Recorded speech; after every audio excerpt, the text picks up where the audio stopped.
please rise and move your text for the singing of the Star Spangled Banner being performed tonight by George Hoffman. George is one of my favorites, been doing it for a lot of years for us, and he does a wonderful job. George, whenever you're ready. Oh, say, can you see by the dawn's early light what so proudly we hailed at the twilight's last gleaming, whose broad stripes and bright stars through the perilous fight o'er the ramparts we watched were so gallantly streaming, and the rocket's red glare, the bombs bursting in air, gave proof through the night that our flag was still there. Oh, say does that star-spangled banner yet wave o'er the land of the free and the home of the brave? Wow, wonderful. Thank you, George.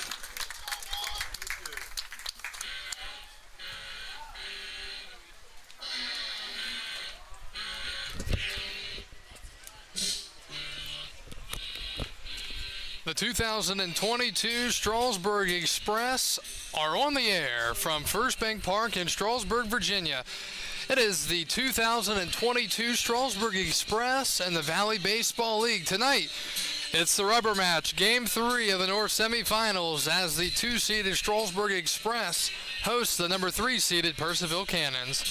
Good evening, everybody, and welcome back to Strasburg. We've got another baseball game to play, as Strasburg went on the road last night and knocked off the Cannons by a score of 8-0, forcing this Game 3 tonight, as they will try to win this game to take on the River Bandits of Woodstock in the North Division Finals. On the mound tonight for the Strasburg Express, out of the University of Florida, it's Anthony Ursitti.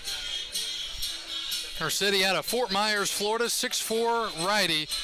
He will get the baseball here tonight against this Purcellville Cannons lineup. Leading off tonight for Purcellville and playing shortstop is Justin Akal. Batting second is Mikey Brenton, the second baseman. Batting third, the designated hitter Ryan Guida. Batting fourth and playing right field, it's Chase Bryant. Batting fifth, the first baseman Cullen Horowitz. Batting sixth and manning the hot corner at third, Carson Bell. Batting seventh, playing position number 7, Ryan Dooley. Batting eighth and doing the catching, it's Jose Torres. And batting ninth for Purcellville tonight, the center fielder, Albert Serrano. It has turned into a bright evening here at the ballpark. Around 6 o'clock, we had a little bit of a storm come through, some heavy rain, but we are good as of right now and hoping to get this thing in with no trouble here tonight.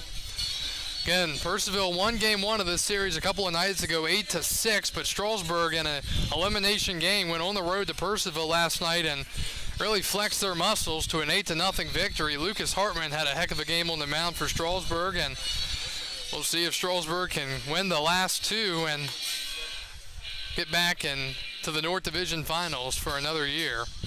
DJ Burke out of the University of Texas will get the baseball tonight for Purcellville. Shortstop from Frederick Community College, number 6, Justin McCall. And we're ready for baseball here on the 28th of July in 2022. It'll be Justin Akal out of Frederick Community College leading it off for the Purcellville Cannons.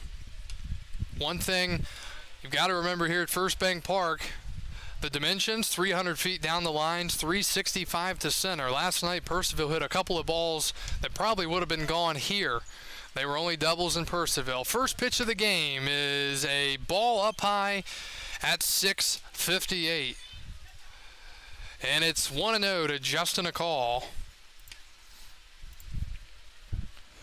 1-0 is lined down the third base line, and it's a fair ball, and that'll go into the corner. Akal rounding first on his way to second, and a leadoff double for Justin McCall and the Cannons here on the second pitch of the game tonight in Strasburg. Second baseman from Western Oklahoma State College, number 88, Mikey Brenton. So a call, not wasting any time at all. And for him, that's his fifth hit and now 9 attempts in the playoffs. So here's Mikey Brenton, the second baseman. Brenton out of Western Oklahoma State College from Keller, Texas, 5'11" lefty.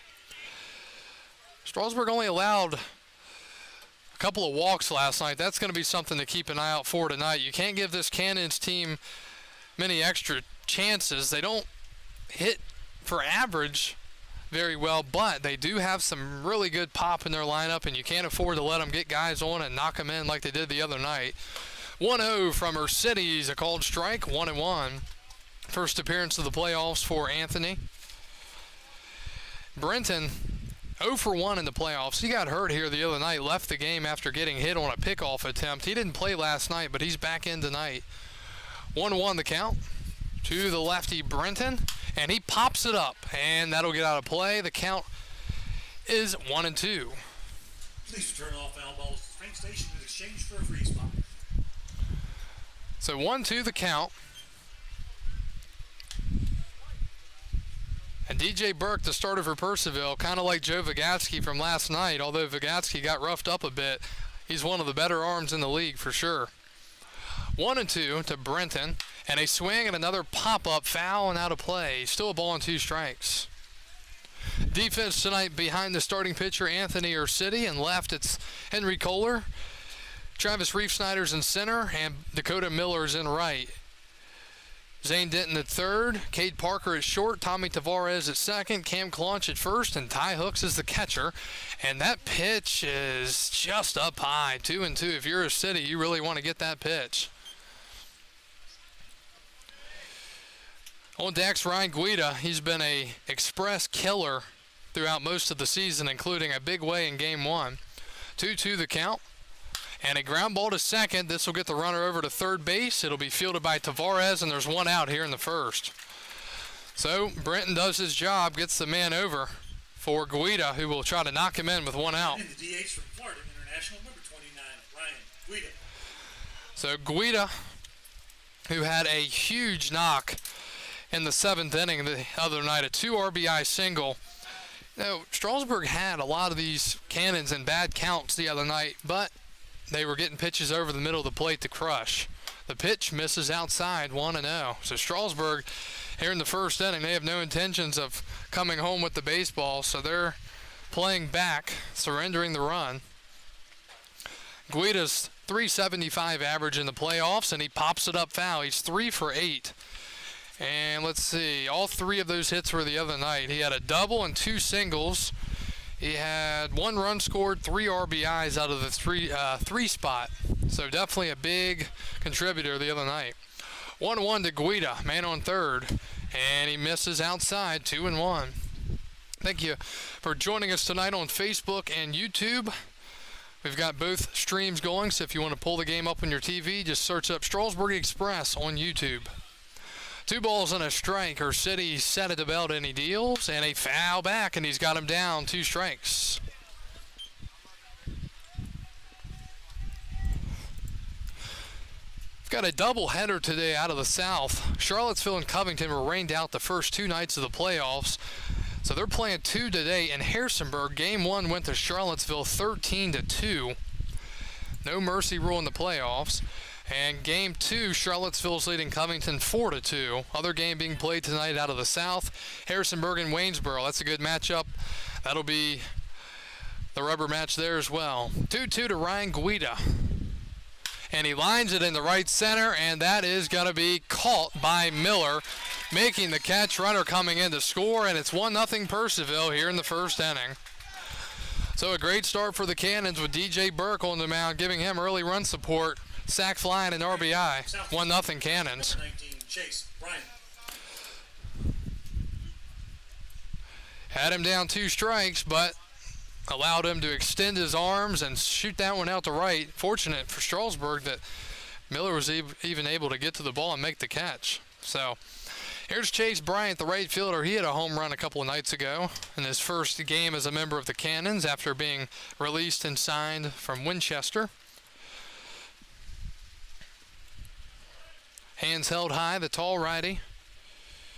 He's out of Southeastern University, and he lines one to short right. Oh, right through the shortstop, Cade Parker's hand and to left center, and there's an error. It just went right through his glove or hand. First baseman. And that would have been out number 3. So a base runner for the Cannons after Parker couldn't make the snag. Armando Albert not playing tonight. He was tossed out of last night's ball game in the 9th inning, so he cannot play in tonight's game. So Strasburg's already small roster getting a little bit smaller here in this ball game. And here's Cullen Horowitz. He was the hero the other night. That first pitch is outside. 1-0.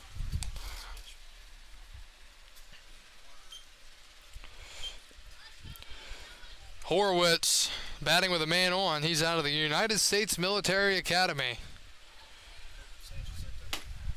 And that misses 2-0.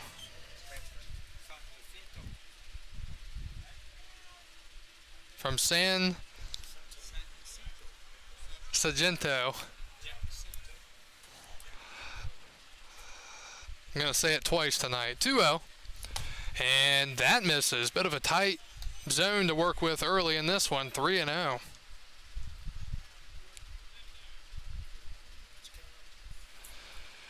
This is the Hail Mary here in this game for both of these teams. They have to go for it. Winner moves on, the loser's done. The pitch. And that is lined in the right center. That's going to be a base knock. So our City having trouble getting guys out early here. It'll be first and third, 2 outs here in the first inning. So the Cannons hitting The third baseman early here in this one. Number 34, Carson Bell. And it'll be Carson Bell, the third baseman. Yeah, I mean, our City did have the inning over on that liner to short, but Parker couldn't make the snag, extended the inning, and now we continue for Carson Bell, the third baseman. Bell's out of James Madison University. Batting from the left side. Cannon's already up 1-0 here in this ball game. And he takes in the dirt. Ty Hooks, give him credit. He's catching another one here this evening. Purcellville's catcher Torres caught game 1. He was off last night as Bear Madliak caught for him, but he's back in there tonight. 1-0 the count. And Bell chops it foul. 1-1. If you're Strasburg, you've got to stop it here at the 1 run. The other night here in game 1, they gave up 3 runs, and although Strasburg did come back at one point to tie it, it's just getting off to a bad start really kills you. Strasburg scored a couple early in the game last night, and that propelled them to a good win. Bell takes, it's high, 2-1. Tight zone. Gonna have to be right in the strike zone to get him tonight. 2-1 the count to Carson Bell. Bell's batting .600 in the postseason, and he swings and misses 2-2. Our City is already at 23 pitches here in this first inning. Not ideal, but you do have guys that you can put out there and just, again, you've got to go for it. You've got to use your best arms tonight in case this is it. 2-2 the count, and he misses 3-2. Cannons with a run, 2 hits already here in this first inning. Started off with a McCall double, then a ground out, sac fly, and an RBI, error and single. So the 5-man Bell trying to come up big here. Full count, runner will move from first. And a swing and a miss, and a big punch out there for Strasburg starter Anthony Ursitti. The Cannons score 1, they strand 2. We go to the bottom of the first. DJ Burke, the transfer to the University of Texas, is on the mound for the Cannons.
And we go to the bottom of the first. Strasburg coming up against Purcellville. Starter tonight, DJ Burke. Burke, 6'2" righty out of the University of Texas, out of San Antonio, Texas, and he will face the Express lineup. Leading off and playing shortstop, it's Cade Parker. Batting second, the left fielder, Henry Kohler. Batting third, the center fielder, Travis Reefsnyder. Batting fourth, the first baseman, Cam Clunch. Batting fifth, Zane Denton, the third baseman.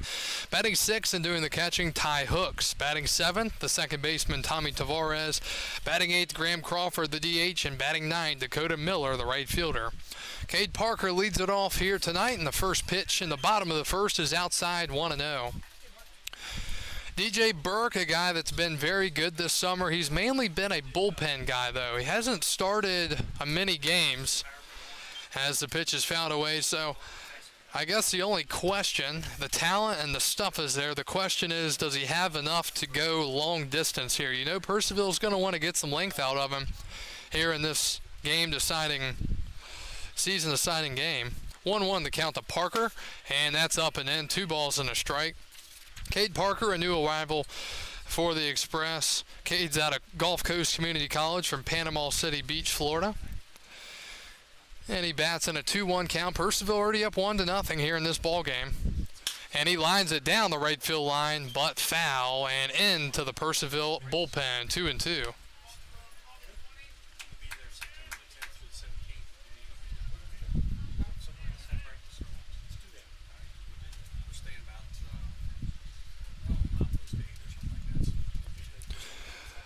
Two count to Parker, and inside, 3-2. Defense tonight behind Burke. Dooley in left, Serrano in center, Bryant's in right. Bell at third, a call at short, Brenton at second, Horowitz at first, and Torres is catching tonight for Purcellville. 3-2 the count. Burke shakes 1 off, shakes 2 off, shakes 3 off, and he finds one that he likes, the 3-2 pitch. Breaking ball, swing, and a miss. And that's the first out here in the bottom of the first. Looked like he went after ball 4 on a breaking ball bottom of the zone, but that's out number 1. Here's Henry Kohler, the left fielder. Kohler out of Davidson, wearing the waffle sleeve tonight, Waffle House sleeve. Bats from the left side. First baseman Horowitz playing in front of the bag. And he swings and misses at a ball out of the zone, 0-1. Strasburg hit the ball pretty well last night, and again, they came out firing after, I think, the 3rd or 4th inning. They got to Joe Vigatsky, who is probably one of the best pitchers, if not the best, in the league this year. And Burke fires it in there, 0-2. Big thing for Purcellville is they have been able to save DJ Burke all the way through this series until tonight, which is a good advantage to have, especially after winning Game 1, not even having to use Vigatsky. 0-2 the count to Henry Kohler. From the windup, he deals, and that's outside, 1-2. Vigatsky was clocked at 96 to 97 early in that game last night before his velocity dipped off a bit, and Lucas Hartman, who had a heck of a performance, I think he had like 9 strikeouts, 3 walks, maybe allowed 5 hits, no runs. As the pitches popped up foul, he was throwing 92, 93, and he was throwing strikes.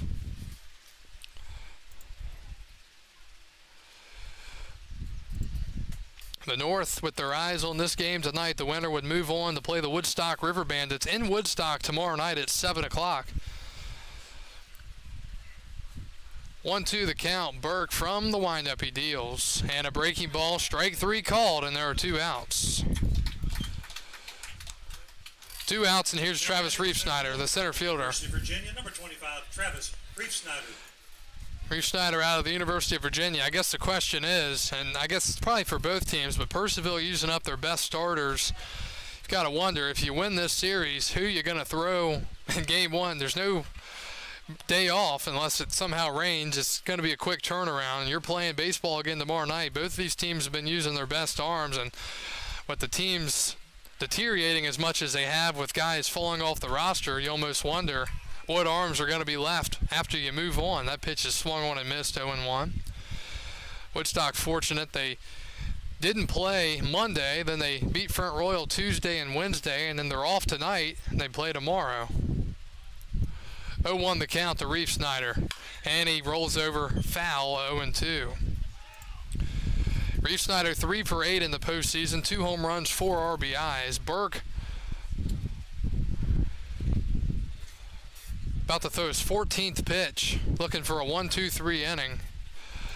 If you're Strasburg, you want to make him work a little bit, especially down in this game, 1-0.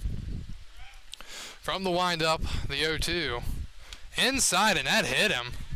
Reef-Snyder hit by a pitch, and that brings up Claunch, the first baseman. First baseman from East Carolina, number 16, Cam Claunch. So they had him down 0-2, and he just uncorked the fastball, and it went after towards his ankle. So a hit by pitch. And here's Claunch. Cam's been quiet in the postseason, 0 for 6, still looking for that first knock. And I think back to the championship series last year in Waynesboro, he came up with a huge home run in Game 2 of that series in the game-winning ball game for the Express, as that's a called strike. Looking for a big hit here in this series, trying to propel Strasburg to the next round. But that's what you have to have in these games when it's winner take all. You've got to have a big knock.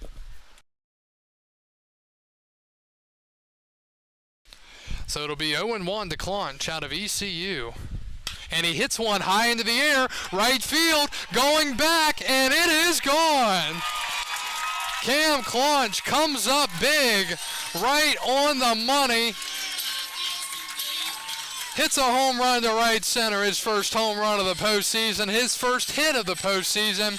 Strasburg 2, Purcellville 1. So there's that big hit. Cam comes up big when he needs to, I guess. Maybe he was listening. Making me look good up here. Now batting the third baseman from the University of Tennessee, number 19, Zane. So an 0-2 hit by pitch and a 2-run bomb from Cam Claunch, his first hit of the postseason, over the wall in right center. And it's 2-1 Strasburg here in the first. Here's Zane Denton, the third baseman. Zane's also been quiet. He's only 1 for 9 in the postseason. Quick math, 1-1-1. No home runs, no RBIs. Hit a few home runs in his short stint in the regular season with Strasburg. And the 1-0 is a breaking ball that misses 2-0. A strikeout swinging, a strikeout looking here in the first, and then a hit by pitch of Reef-Snyder and a 2-run shot for Cam Claunch over the wall in right center. 2-0 the count to Denton. He's in a good count. And he takes one inside to the backstop, 3-0. So DJ Burke definitely frustrated with himself because he had this inning put away, but just lost control and then left one over the plate to Claunch. 3-0 the count to Denton. Ty hooks the catcher on deck, and he takes for a strike. Not a bad idea there to try to make Burke throw some strikes and keep his pitch count going north.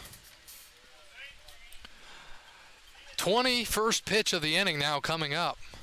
And he grounds it foul right into the Purcellville side of the field, and it's 3-2.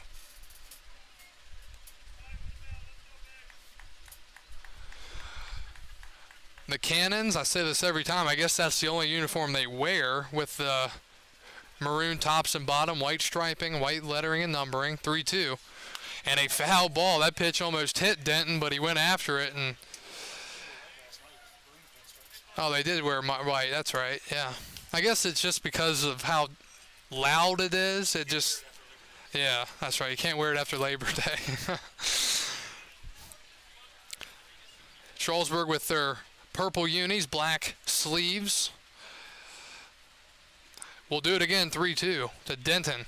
And he pops it up foul. Good battle here between Denton and Burke. And Zane had a really good battle late in the game last night.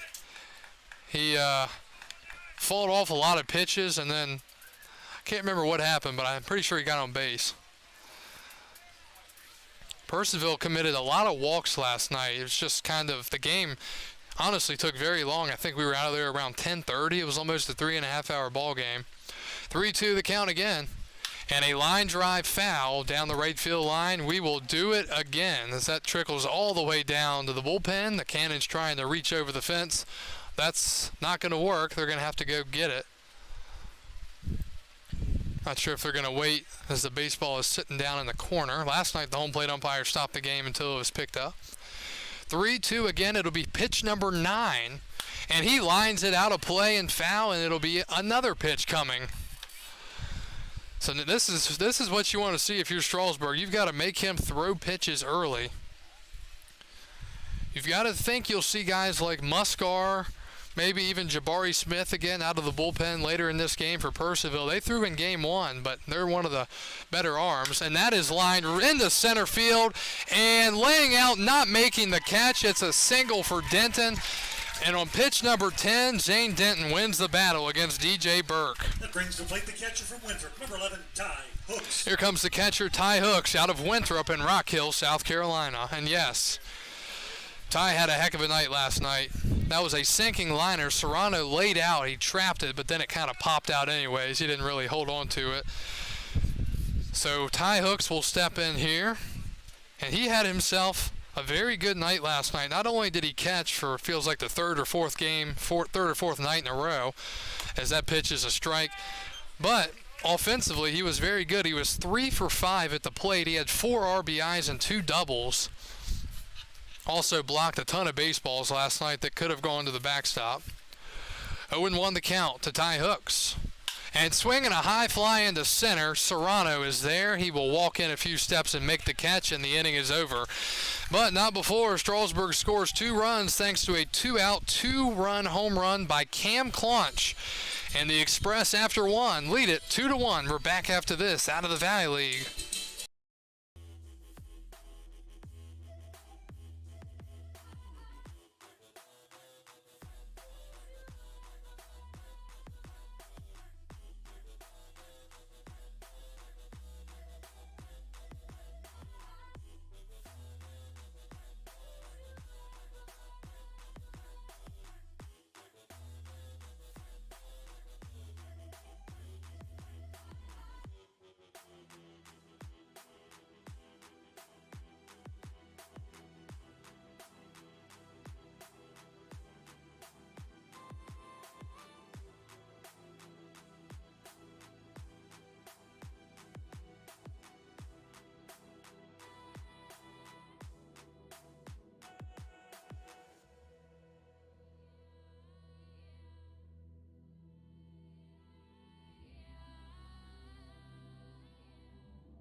Number 32, Ryan Dooley.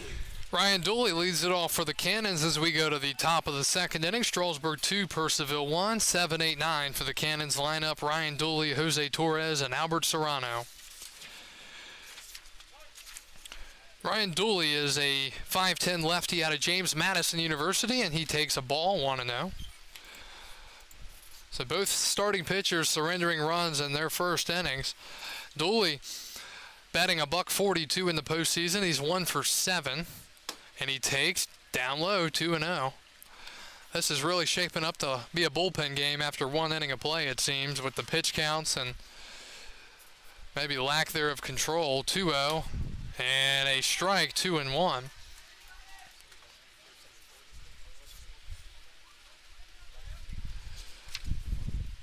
Dooley had a hit last night for the Cannons, 2-1. And a swing and a miss. Went after a breaking ball from Anthony City in the dirt, 2-2. Had good break on it. Darted into the dirt. Those are the pitches that you can't hit. And the 2-2. And that one well in front of the plate, skipping, 3-2. See if City can avoid the dreaded leadoff walk to the 7-man here in the second. 43 viewers over on YouTube and 45 on Facebook. Also, thanks for listening on Stretch Internet. 3-2 the count, and he walked him. Lead-off walk here in the second inning. Here comes Jose Torres, the catcher. Number 30, Jose Torres. San Sargento's Jose Torres will bat here. Torres out of Doral, Florida. 5'9", righty, 190. And the pitch. And that is popped up out of play to the right, 0-1. Please return the foul balls to the train station. In exchange for it, we will gratefully give you a free spot. I know of at least one famous golf course down in Florida. Well, okay. 0-1. And a slider finds the zone, called strike, 0-2. Jose Torres in the postseason, 0 for 5. Played here the other night. He was in the 6th spot. The pitch, breaking ball misses. He does a little dance move after he takes a ball. I compared it to what Juan Soto does from the left side, where he does this little shimmy thing. Torres dances. 1-2. And a foul out of play. He was on it, but too late. 1-2. Here in game one, Torres had 3 strikeouts, 2 swinging, 1 looking. He flew out to center and grounded out to third. Strasburg would love a ground ball here. Quick throw over to first, and Ryan Dooley back in there safely. Tell you, Purcellville had a couple of really nice plays last night defensively. 1-2, and a swing and a miss. Torres down on strikes for the first out. One of them was over on the third base side early in the game. Denton popped it up, and the third baseman actually kind of leaped up against the fence and made a heck of a play. Number 7, Albert Serrano. Here's Albert Serrano, the center fielder. Then there was a ground ball to short, and the shortstop did like a full-out Derek Jeter, threw it to first, and they called him out. I don't know if he was, but it looked good, that's for sure. Serrano takes high, 1-0. A little bit of breeze up in the press box. Before the game, the flag out in right center was blowing in, or blowing to the left a little bit, but not much movement out there now.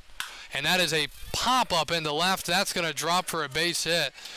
And that'll flip the lineup back to the top. First and second, 1 out for the Cannons. They just keep on hitting. Shortstop, number 6, Justin McCall.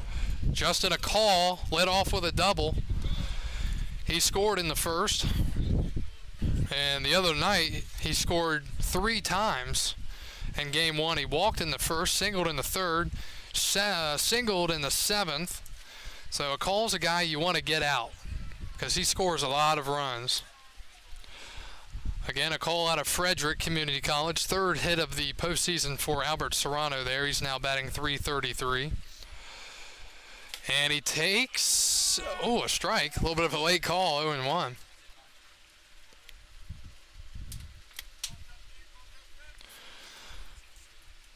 A walk, a strikeout, and a single here. Let's see if the walk comes back to bite the Express. 0-1. And a liner to second, fielded by Tavares, and there are 2 outs. It was an atom ball, not much on it, and a big second out here in the second inning. Second baseman, number 88, Mikey Brenton. It brings up Mikey Brenton, the second baseman. Mikey grounded out to the right side of the infield to second his first time up. This is a guy you want to get out here because of the next few guys coming up in the lineup. Guida, Bryant, Horowitz. You'd rather have Guida lead off the third with nobody on base.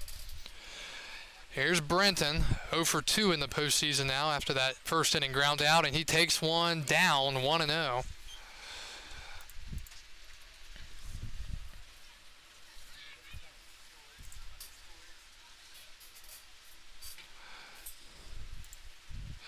One of the count, and Brenton takes for a strike, 1-1. And this is the rubber match, Game 3 of the North semifinals, with the 2-seeded Express and the 3-seeded Cannons.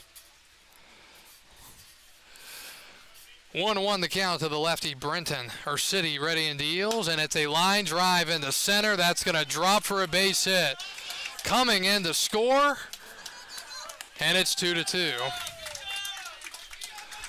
So Strasburg's lead not lasting very long. RBI single for Mikey Brenton. Had him down, I believe, one strike. And Dooley scores. Leadoff walk, comes back to get the Express, and here comes Guida. So not ideal after getting the line out with 2 on and 1 out. A single into left center. Reeve Snyder fired at home. Fortunately, the runners didn't move up. So 2-2 now here in the second inning. And Guida will hit a sac fly and an RBI his first time up. You don't want to let him get a hold of one here and make it 5-2. And he hits it well, right center field, going back, having room and making the catch is the right fielder Miller, and the half inning is over. But not before the Cannons get back into the game and tie it up. A single by Mikey Brenton, making it 2-2. We go to the bottom of the second.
From the University of Pittsburgh, second baseman, number 13, Tommy Tavares. We go to the bottom of the second. This game's all tied up, 2-2. As the Express will send up 7, 8, 9. Tommy Tavares, Graham Crawford, and Dakota Miller against DJ Burke. Strasburg 2 in the first, Purcellville 1 in the first, 1 in the second. It's going to be one of those games, it seems like. Tavares out of the University of Pittsburgh from Brooklyn, New York. The pitch, wave and a miss, way out in front of that, 0-1. In the postseason, Tavares 1 for 6, 166 average, 1 home run, 2 RBIs. 0-1. And a breaking ball just a tad out, 1-1.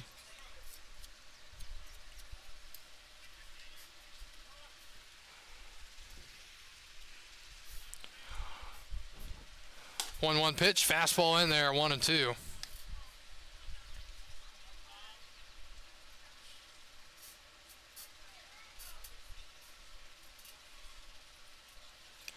He kicks and deals. And a breaking ball hit down the third base line. It's a fair ball just past the third baseman. Rounding first and only getting a single is Tavares. So Tavares, instead of rounding first on his way to second, he holds up at first. I mean, it was not hit hard, but The DH from University of Southern Miss, number 34, Graham Crawford. not sure. So Tavares only getting a single out of a ball that probably could have been a double. Here's Graham Crawford, the DH, so that keeps the double play alive. Crawford batting here. Came in the pinch hit last night, drew a walk. First at bat of the postseason here. He's behind 0-1. And he swings and misses 0-2. Crawford out of the University of Southern Miss from Hattiesburg, Mississippi.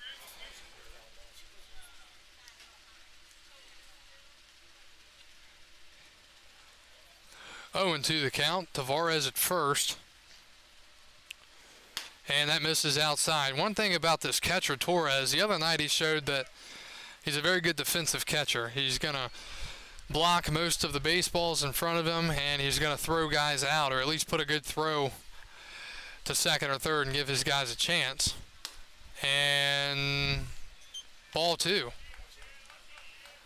Probably don't want to let that one go by again. 25 strikes, 11 balls for DJ Burke through an inning plus here tonight. 2-2 the count. A lot of room on that right side between first and second. And he hits it into the air, right center field. Going back to the wall, not even getting to the wall actually, making the catch, and there's 1 out. That brings the plate from Potomac State College, number 26, Dakota Miller. And instead of Tavares being at second, getting the tag up to third, he's still at first. So here's Dakota Miller, the right fielder. Miller out of Potomac State College from Newport, Ohio, 6'2", Riney 215.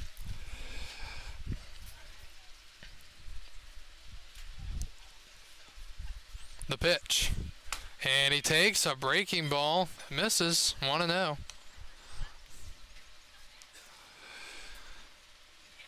If Burke does, for some reason, spike a baseball here, if you're Tavares, you have got to get the second base.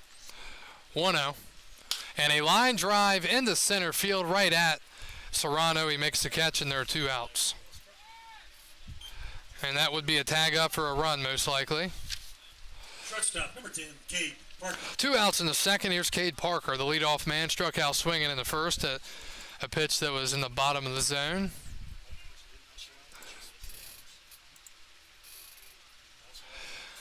So Tavares at first. Here's Cade Parker. Parker had a pretty solid night last night, and he takes one inside, 1-0. Strasburg really started to get Purcellville starter Joe Vigatsky's pitch count up in the 3rd or 4th inning last night. He's at 40 through an inning and 2/3 as that's in the dirt, so that's not bad if you're Strasburg. You'd like to get it, continue to get it higher, maybe a walk here and a couple of base knocks would be nice, but he's just got very good stuff, and he's a tough guy to hit. 2-0 to Parker, and he takes for a strike, bottom of the zone, 2-1.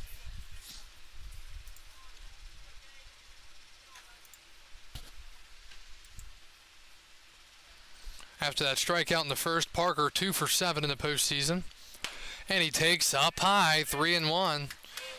Torres trying the frame job, but he couldn't get it.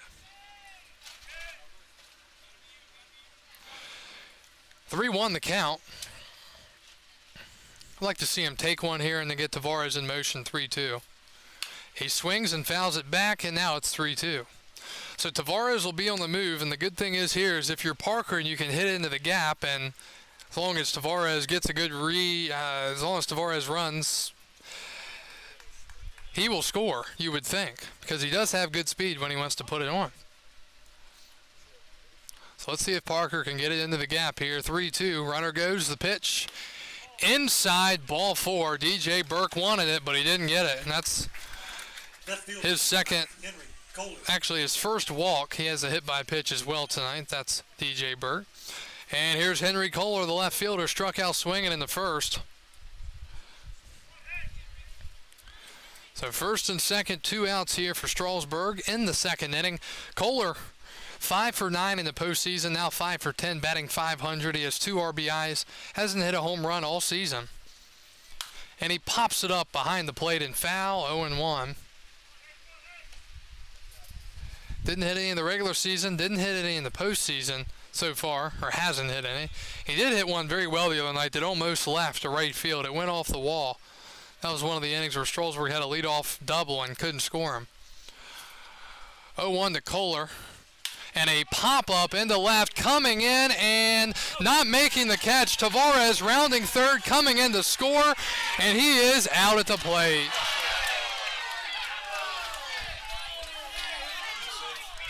It looked like he had slid under the tag, but they call him out. A huge out, number 3, and the inning is over. So Strasburg on the doorstep of scoring and taking the lead. He's thrown out at the plate. Perfect throw from Dooley in left, and the inning is over. We're through 2. We go to the third. 2-2 the score.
Chase Bryant leads it off. As we go to the top of the third inning, Strasburg had a great chance to take the lead back, but thrown out at the plate to end the inning. And we go to the third. Chase Bryant swings and misses at a pitch. It's 0-1. So definitely a frustrating inning, to say the least there. They had 2 hits. 0-1. Bryant takes outside. 2-2 the score, top of the third inning here. City facing Chase Bryant. Bryant reached on an error his first time up. He hits it to third. Denton plays back on it. He's going to make the long throw in time, and there's 1 out. 5-3 to start the third inning of play. First baseman, number 77, Cullen Horwitz. It'll be Cullen Horwitz, the first baseman, singled his first time up.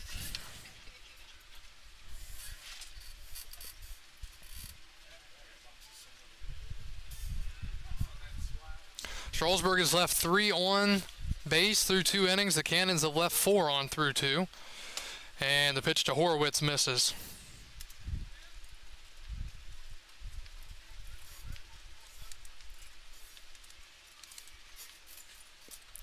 1-0. Swing and a foul tip into the glove.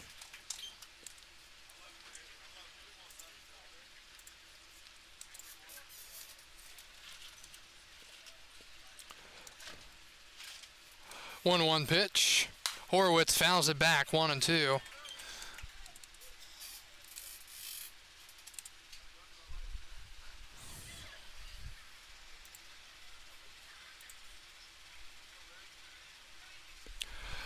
A ball and 2 strikes here in the top of the third inning.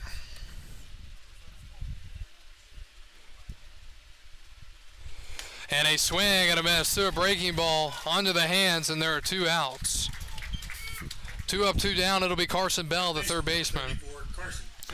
So I did go back and watch the replay on our YouTube stream, and if it was in the MLB and they reviewed it, it would not have been overturned. It would have been one of the too close to overturn. But on the other side, if he was safe, they wouldn't have overturned it too. So To the pitch. It was bang bang. The pitch is a strike, 0-1. The throw definitely beat him. The tag from Torres was a bit slow. Tavares was not able to get in there according to the home plate umpire. 0-1. And it's 0-2. So our City, a ground out, a strikeout, and now a strike away here in the third inning. 32 strikes, 21 balls. He kicks and deals, and that is hit out of play to the left. Well foul, still 0-2. Carson Bell struck out his first time up out of JMU.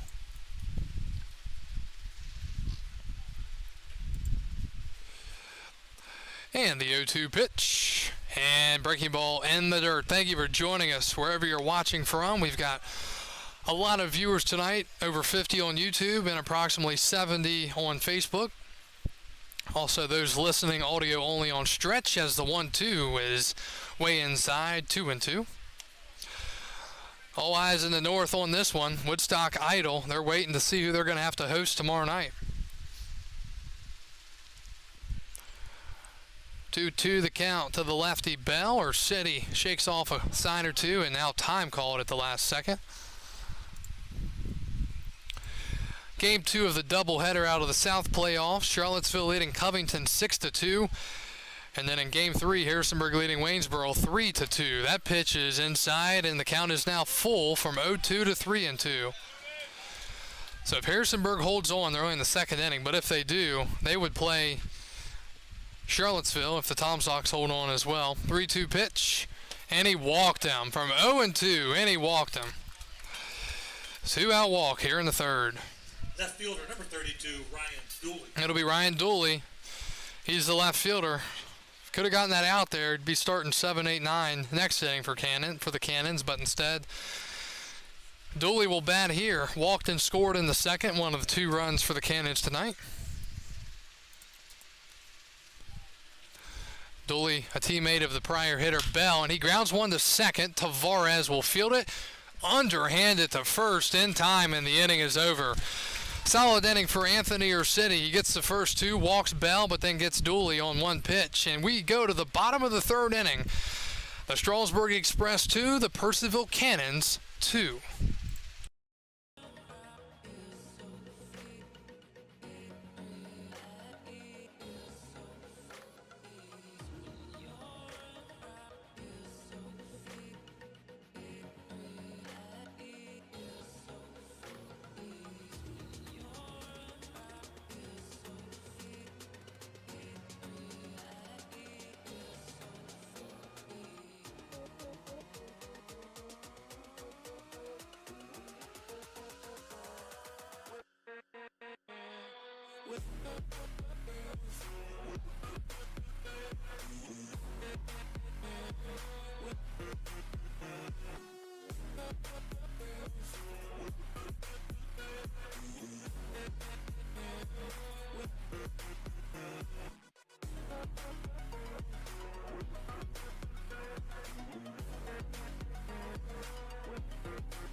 Off to the bottom of the third inning, Strasburg sends up 3-4-5. Travis Reef-Snyder, Cam Claunch, and Zane Denton here against DJ Burke, the starter for the Cannons. Strasburg's last half inning ended with a 9-2 putout, or 7-2, sorry.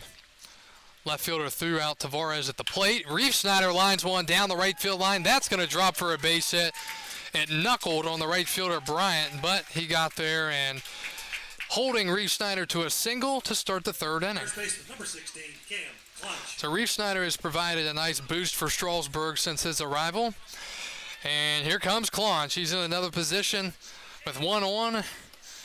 as he was in the first inning with 2 outs. He had a 2-run bomb to right center to make it 2-1 at that point. Now it's 2-2. Reef Snyder, a guy that stole some bases at JMU this year, the pitch, and that's down low. The one problem is Burke gets to the plate quickly, and the catcher's got a pretty good arm. So you probably don't want to risk it too much, but then again, early in the game, you never know. 1-0 the count to the lefty Clunch. And he takes a slow breaking ball in there for a strike, 1-1.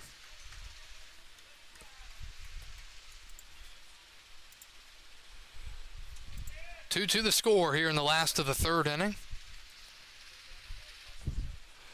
1-1. Swing and a ground ball to first. This could be 2. They go to second for 1, and the ball is in the left field. That'll be an error on the first baseman, Horowitz. He airmailed it, and Reef Snyder couldn't pick up the baseball, or he might have been on his way to third, but he holds there at second. It'll be first and second, nobody out after the error on the first baseman, Cullen Horowitz. Now batting third baseman, number 19, Zane Denton. So a fielder's choice and an E3, and here's Zane Denton. So that's a big error there. Instead of possibly a double play, or at least getting the out at second, they get nobody.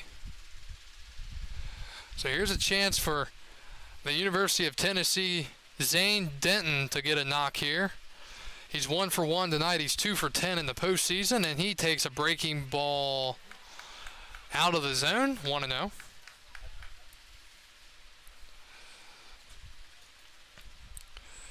Fastballs up in the zone are hard to hit, but a breaking ball up in the zone are sometimes nice to hit. Launches at first, Reef Snyder at second. The pitch from Burke. And a high fly, right center field, and that ball is out of here.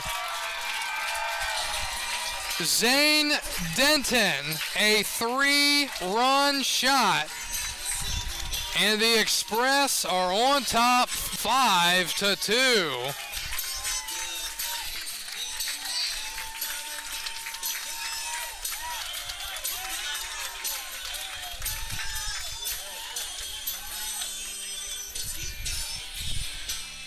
Strasburg's offense has come to play again tonight, something we haven't said very consistently this year. Single error 3-run tank by Zane Denton.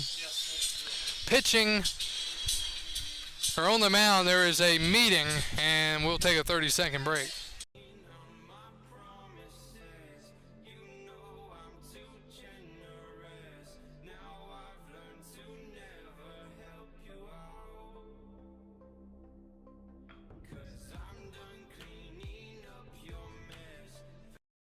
So after that long line drive home run off the bat at 104, according to our unofficial Strasburg Express StatCast.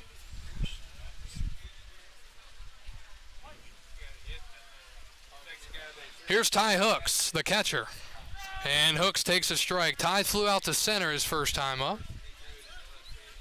So Strasburg 3 runs in the inning, thanks to that long bomb by Denton. And DJ Burke finds the zone again, 0-2. Second home run of the night for Strasburg.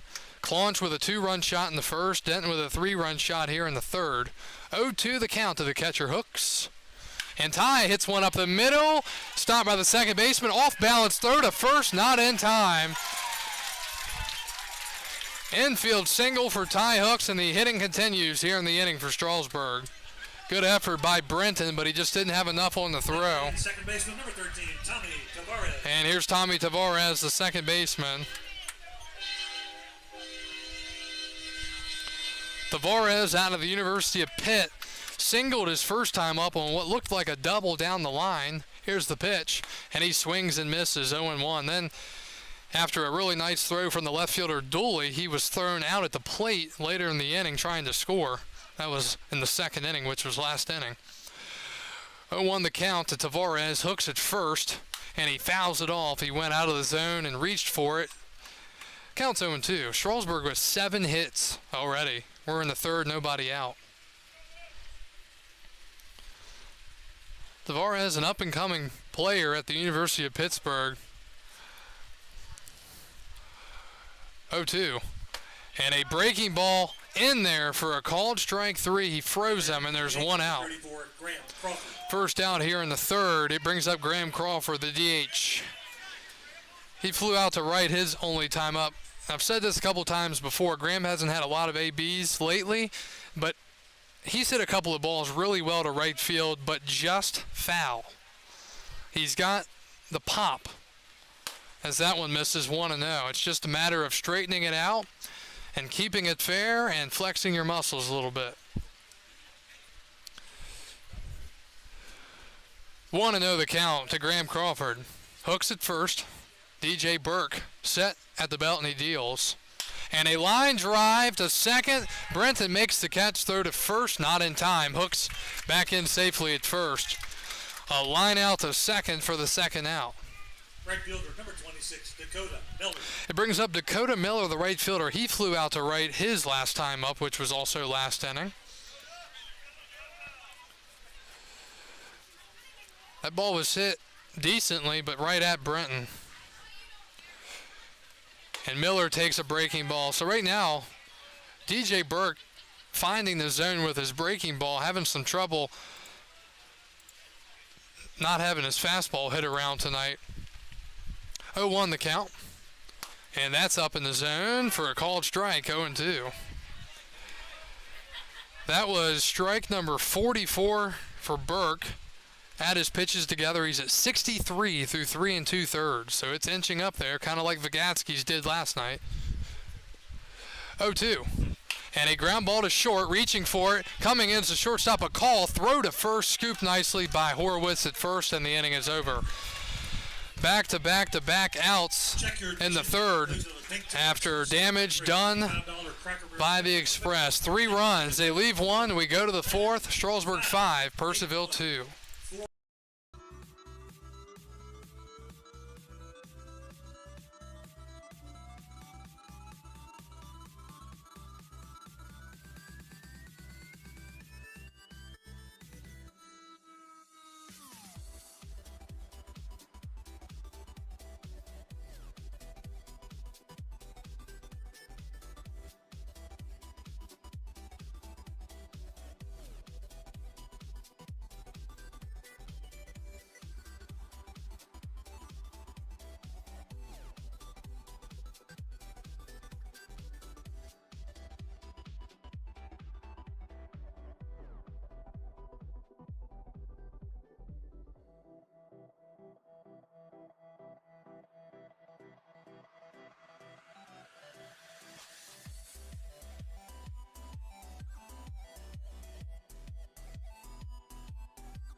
We go to the 4th inning. Strasburg leading this ball game 5-2.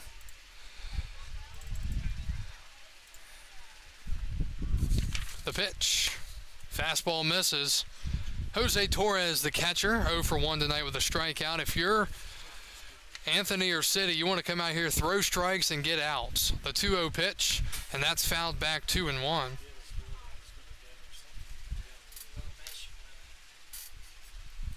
Two balls and a strike. Our City's pitch count, 35 strikes, 27 balls. 63rd pitch coming up, and it's a ground ball to short.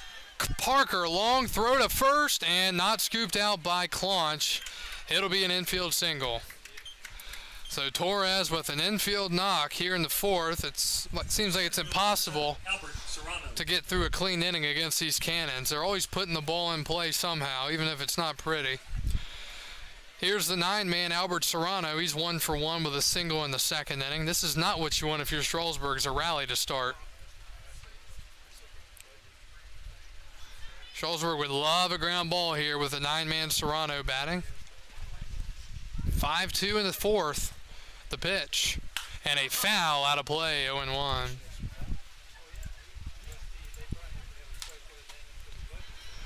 Top of the seventh inning, Charlottesville leading Covington 6-2.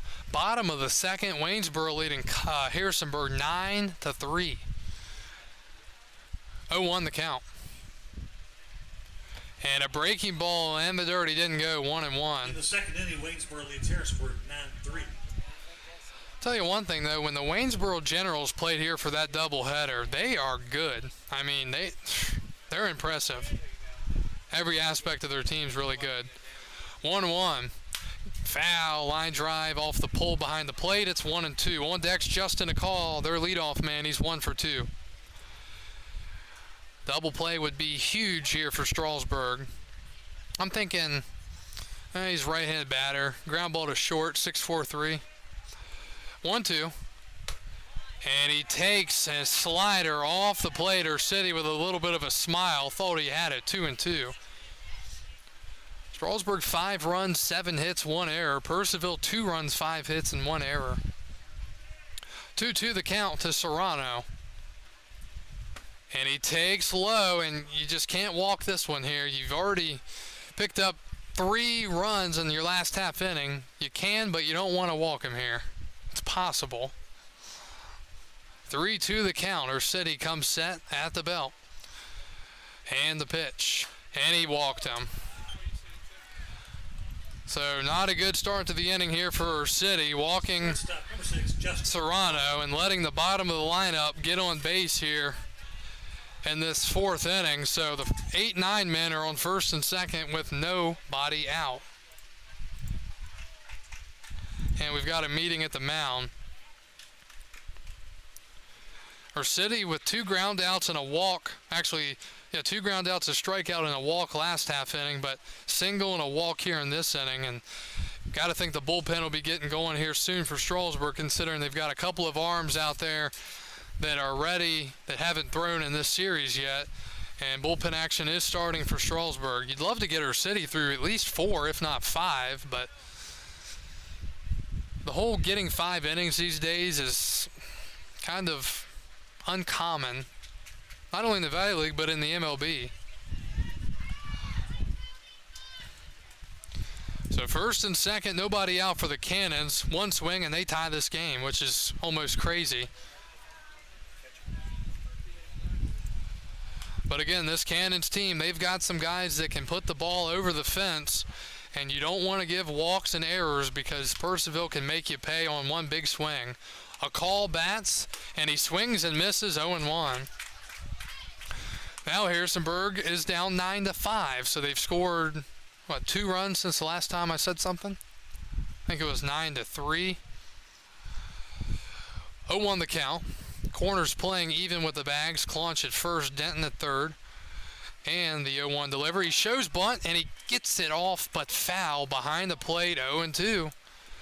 Kind of surprising there. I think if you're going to bunt, you're going to try to sacrifice, not bunt for a base hit with a strike. Now he's behind 0-2.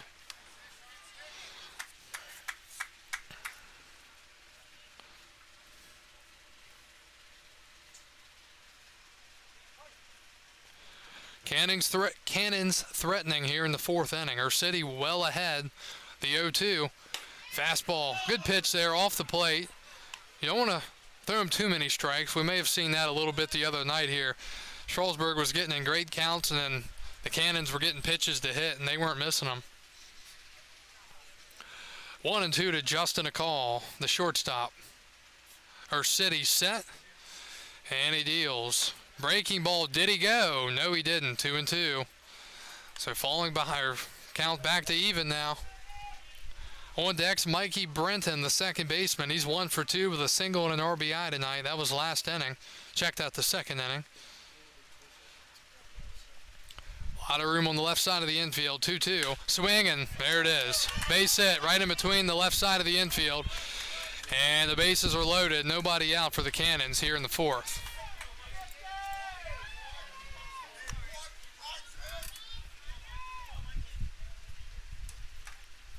Second baseman, number 88, Mikey Brenton.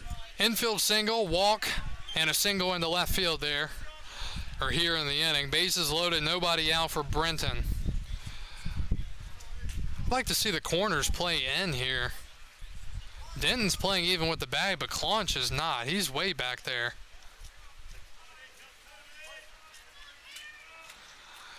Best case scenario here for Strasburg, a strikeout or a ground ball to the pitcher. Swing and a miss, 0-1. Problem is, on deck's Ryan Guida, then Chase Bryant and Cullen Horowitz. Powerful bats in this lineup. We've combined in this game for 13 hits with nobody out in the fourth inning. 0-1 the count. Swinging a ground ball up the middle. It's going to be fielded, going to second for one. Back to first, there is no throw. Back to third now and getting there safely.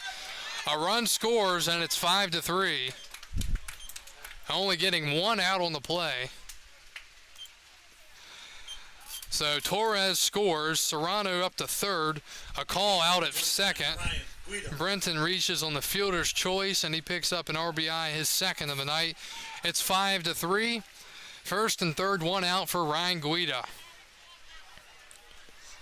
One swing, and he gives the Cannons the lead. Here's the pitch, way outside, 1-0. Kind of a horrible odor coming into the press box. Is that a skunk? Was the skunk found again? Maybe this time it didn't want to be shy. It had to make itself known. 1-0. And a high fly into center. This should get the job done from third. Coming in's the center fielder. And throw to the plate. He does tag up, but he can't score. And there are two outs. So Reeve Snyder threw it home, made a heck of a throw. The runner did tag up, but it's a big second out as the runner does not tag up from third. Fielder number 19, Chase Bryant. I'm typically the guy there. I mean, in a typical situation, you're upset that the throw came home because he moved up to second, but the runner didn't score. It'd be one thing if he came home and scored. He did not. So it's still second. Now it's second and third, two outs. And here's Chase Bryant. He's 0 for 2, an error and a ground out tonight. And he hits one past the third baseman. It's not going to matter. Into left. Runner's coming home. Throw to the plate. And he's safe, and it's 5-5. And it's 5-5. 2 RBI single for Chase Bryant.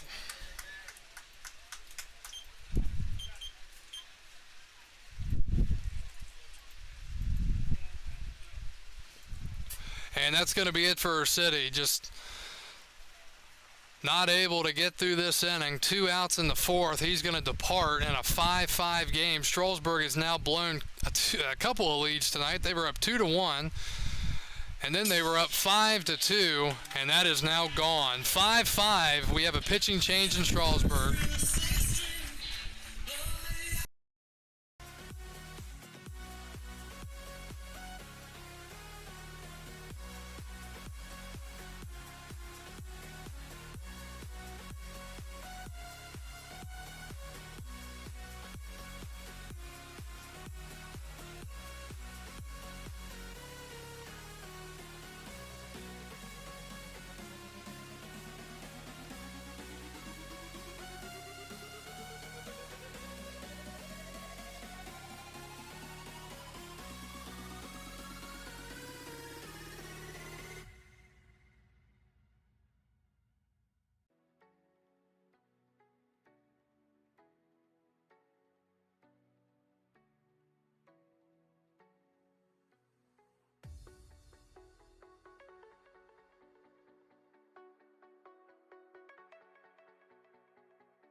So we've got a new ball game again, 5-5 the score. The Cannons are fighting here in this one. They were down 2-1, and then 5-3. Actually 5-2, and now it's 5-5. Both teams 5 runs, 7 hits, and an error. New pitcher for Strasburg, it's Will Droll. Droll's out of the University of Pittsburgh from Thunder Bay, Ontario. And the first pitch is grounded foul, third base side, 0-1. So Bryant's at first after the 2-out, 2 RBI single, tying the game up. DJ Burke, we'll see if he comes back out to pitch the bottom of the fourth for the Cannons. 0-1 the count to Cullen Horowitz, 1 for 2, a single and a strikeout. Swing and a miss, 0-2. First appearance of the summer playoffs for Will Droll. 2 strikes so far on 2 pitches. This is where Strasburg got burnt by him the other night, Horowitz that is they gave a breaking ball right over the middle, 0-2, and he crushed it. And a foul ball, still 0-2. Flag is now blowing in a little bit. See if that has any impact on the baseball. Good game so far. Hasn't been a pitcher's duel, that's for sure. We expected more of a pitcher's duel. 0-2 the count. And a swing and a miss. He went after a pitch way out of the zone, and the inning is over. Will Droll comes out, picks up the strikeout, but the Cannons score 3 to tie. We're tied 5-5 going to the bottom of the fourth.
Leading off the Express, shortstop number 10, Cade Parker.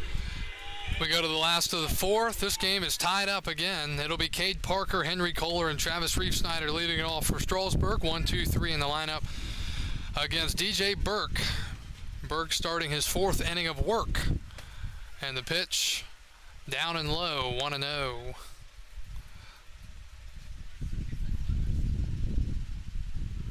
One the count. And down low again, 2-0. Breeze up in the press box again. It does, feels good. 2-0 to Cade Parker, he's 0 for 1. A strikeout in the first, walk in the second. And he takes a strike. 2 balls, 1 strike. This game has been tightly contested already, early on. 2-1, swing and a miss. From 2-0 to 2-2. See if Parker can start Strasburg off strong here in this 4th inning. Burke deals. And a late strike 3 called, and there's 1 out. Man. Left fielder number 5, Henry Kohler. So, called a strike, and that's the first out in this 4th inning. Here comes Henry Kohler, the left fielder. A strikeout looking in the first, single in the second.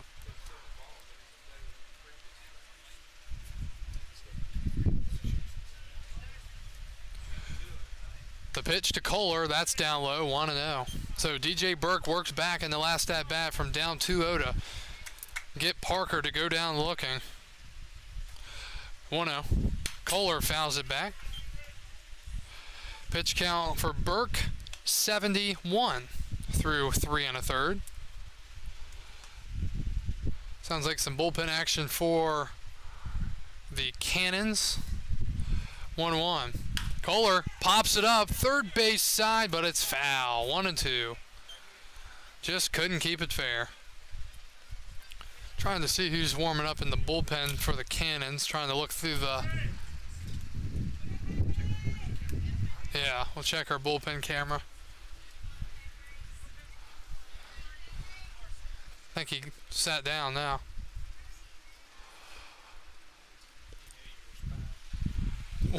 One, two to Kohler. And that's low. 2-2.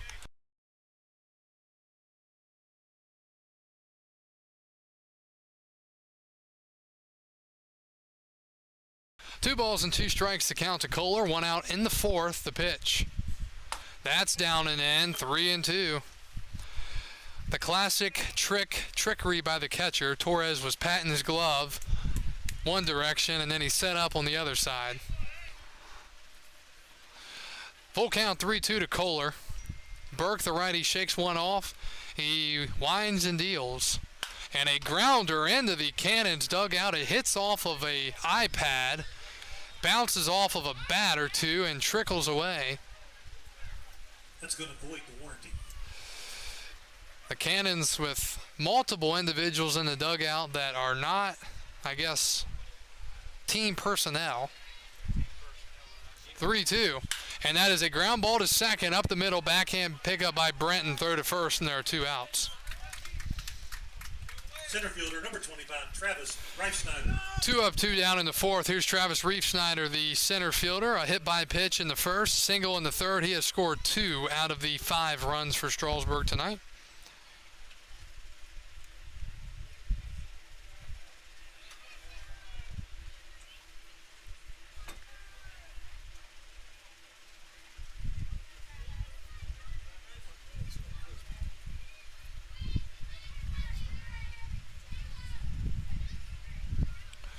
And the pitch, that's outside, 1-0.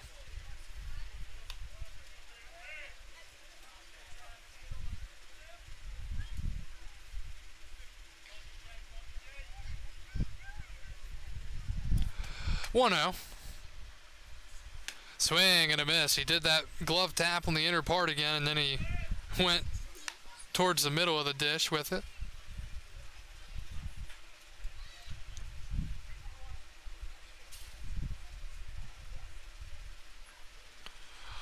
A ball and a strike.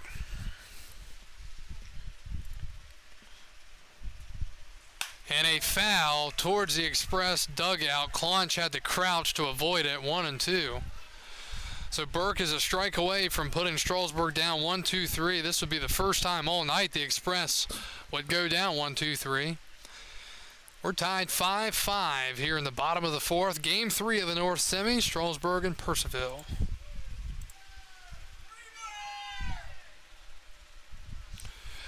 And the 1-2. That skips in front of the plate, 2-2. Top of the 8th, Charlottesville leading game 2, 6-2 over Covington. So they're looking for a victory to move on to the South Finals. On the other side, Waynesboro still leading 9-5. It's only the 4th inning, though, so Harrisonburg has time to make a rally.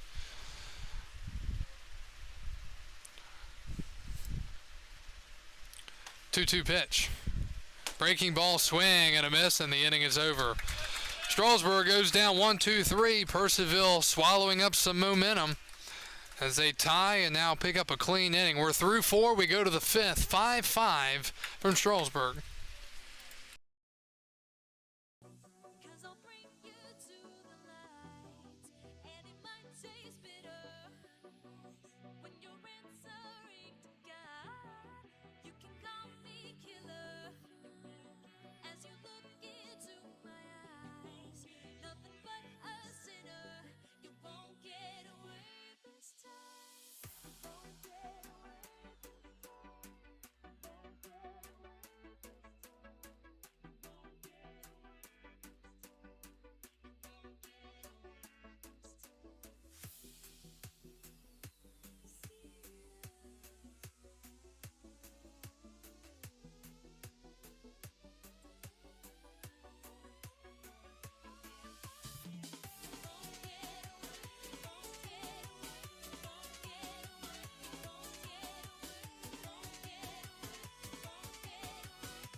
Carson Bell leads it off for the Purcellville Cannons as we shift towards the 5th inning of play. It'll be 7, 8, 9. Bell, Dooley, and Torres due up. Carson tonight is 0 for 1, a strikeout in the first and a walk in the third. Will Droll starting the inning again, or starting the inning for the first time tonight as he got it out last half inning.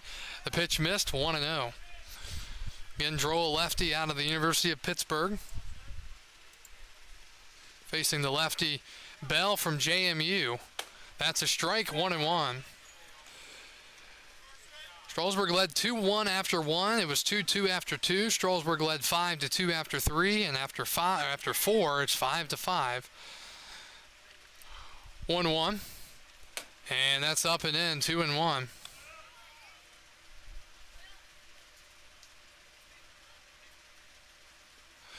Winner of this game moves on. The loser goes home. 2-1 to Bell. And a fastball finds the bottom part of the zone, 2-2.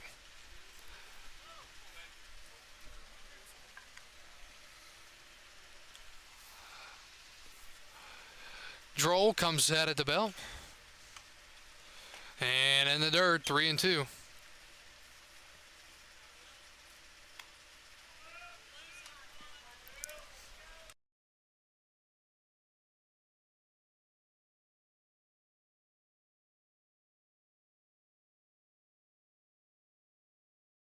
Three, two, the count. Ball 4.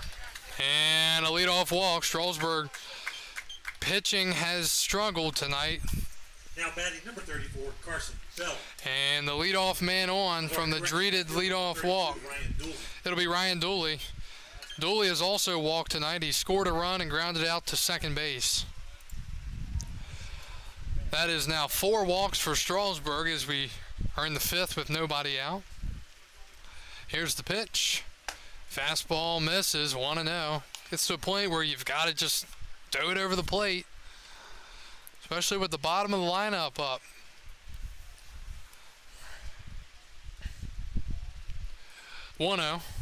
He shows bunt. He gets it down back to the mound. Droll overran the ball. It's a error on the pitcher. And it'll be first and second, nobody out for the Cannons. He just overran the baseball. The catcher, number 30, Jose Torres. Tried to, for some reason, scoop it instead of using his bare hand. So a sacrifice bunt. And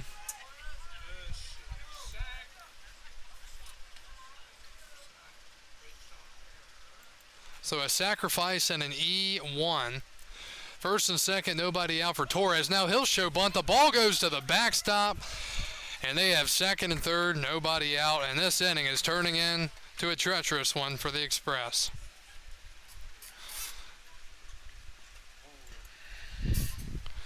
In a game where it could be your last, you've got to limit these mistakes, especially when you were up in this game 5-2.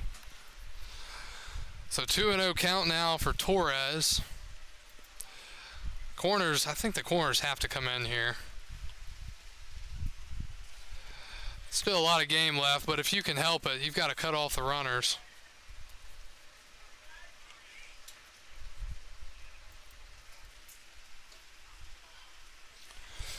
Second and third, nobody out here for Purcellville, and a 2-0 count to Torres.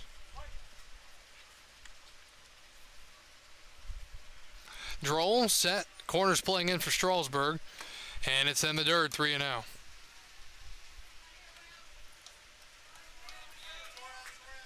Droll, 7 strikes, 8 balls. Last half inning, he had 4 strikes, no balls.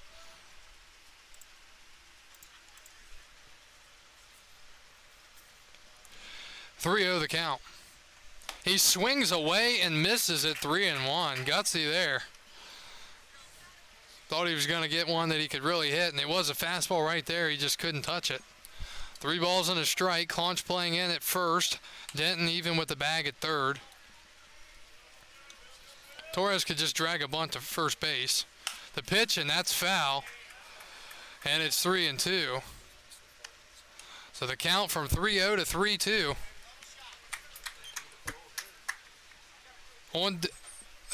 Check that the count's 2-2.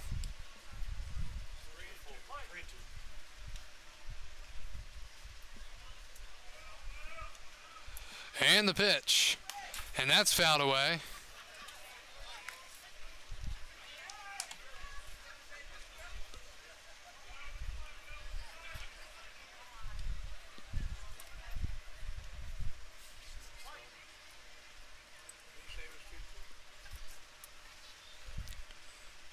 Three-two pitch. That's fouled back again. Trying to figure it out if it's 2-2 or 3-2. Yeah.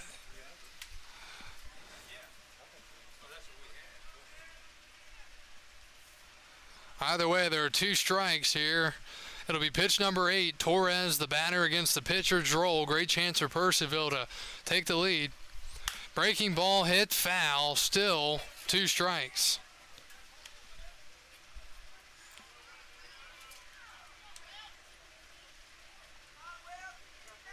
He's got 2-2. The home plate umpire does, so the count is evidently 2-2.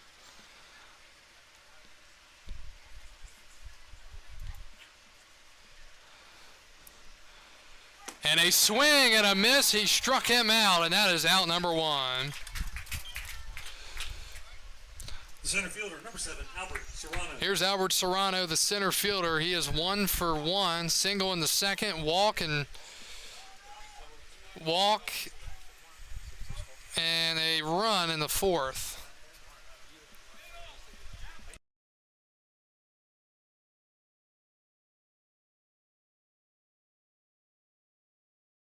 So second and third, 1 out now for Serrano. And he takes a ball, 1-0.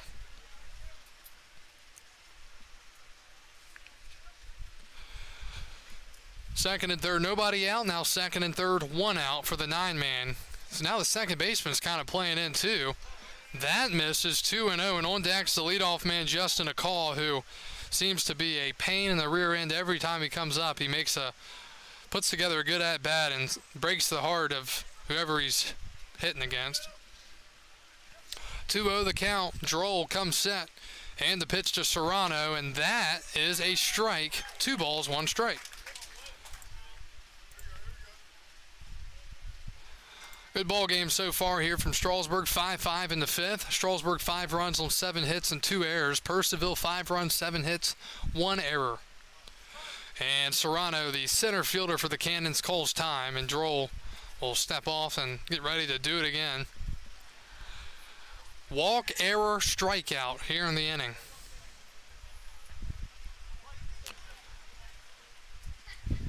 Cannons led this game 1-0 after half an inning, but that dissipated quickly. 2-1 curveball, strike 2, 2-2 from Will Droll.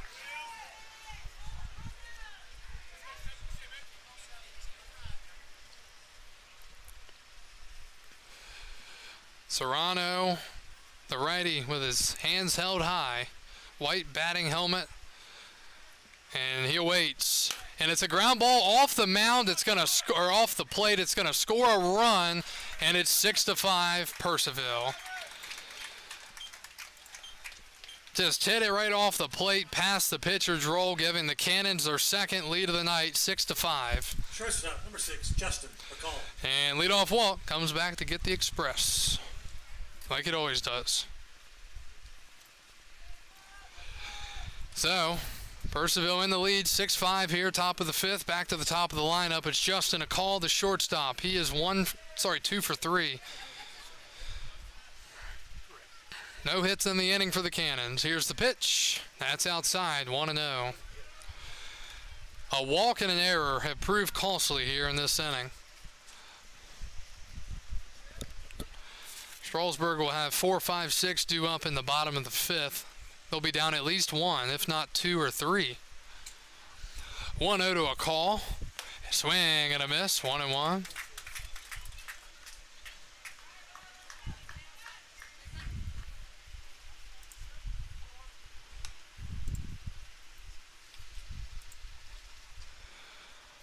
Ball and a strike. 2 outs, top of the 5th. And fastball misses, 2-1.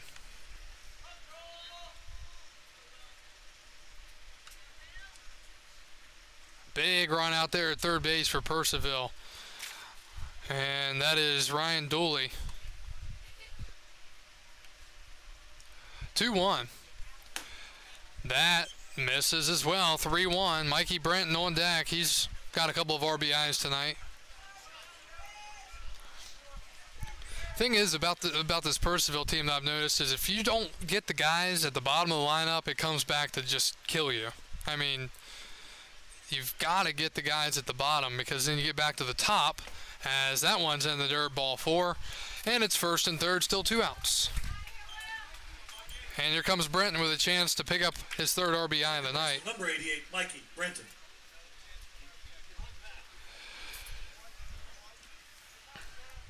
Not ideal for Strasburg considering they're already in the bullpen. We're only in the 5th inning with 2 outs. Do or die ball game here. So Brenton, a ground out in the first, single and an RBI in the second, reached on a fielder's choice, picked up an RBI and scored a run in the 4th. And he takes a strike right down the middle, 0-1.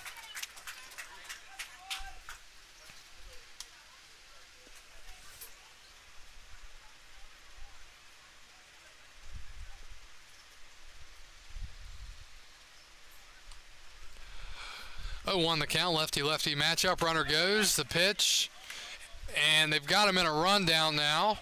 Runner coming home. I think he should just eat the baseball at this point. He steals second base.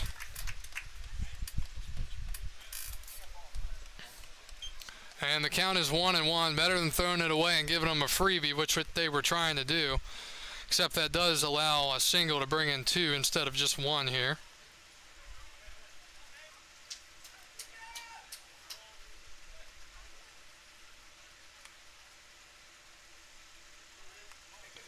One and missing, 2-1.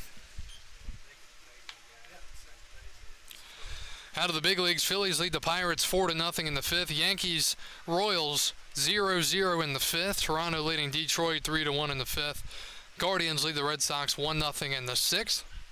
Astros on top of the Mariners 2-0 in the 2nd inning.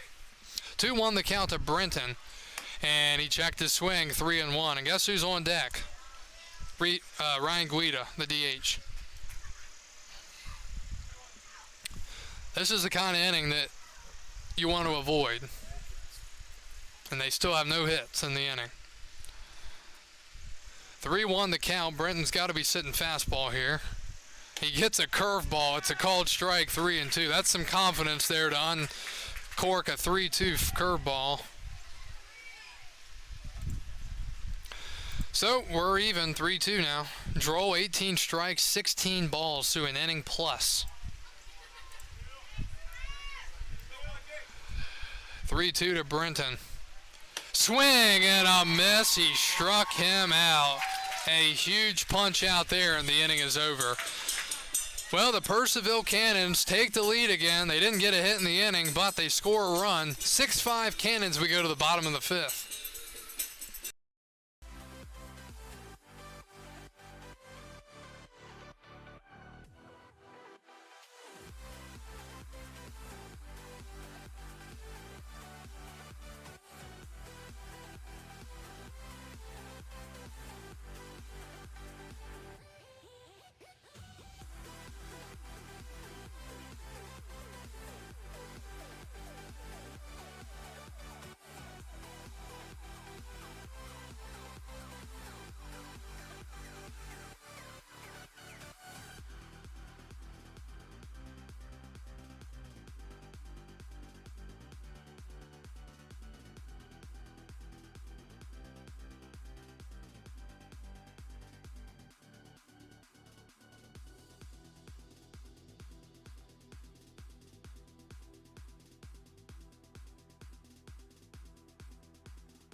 We go to the bottom of the fifth. Strasburg down 6-5. Cam Clunch leads it off and takes the ball in the dirt from DJ Burke, 1-0. Well, this has been one of those games, back and forth action here in the most meaningful game of the year for both of these teams, 1-0. Clunch hits it hard to first. It's a fair ball, and he will be out at first as the first baseman tags the bag. Third baseman, number 19, Zane Denton. Here comes Zane Denton, the third baseman. He's 2 for 2. Three-run bomb his last time up, singled in the first. When he hit that home run, I mean, those are the moments where you've got to take advantage and hold the lead, but pitching's not been able to do that tonight for Strasburg. And first pitch swinging, fouling it off. It's 0-1.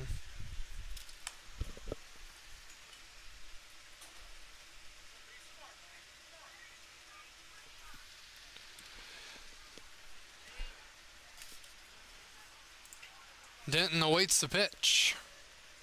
And that hit him. That's not what you want to do if you're Burke. A hit by pitch. And here comes Ty Hooks, the catcher. He's 1 for 2 with a flyout and single tonight.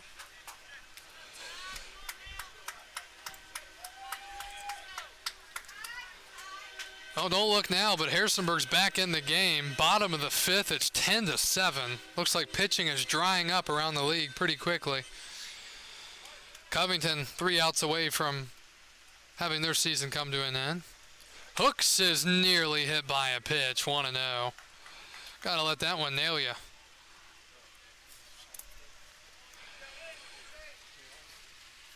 Tying runs at first, 1 out here in the 5th inning.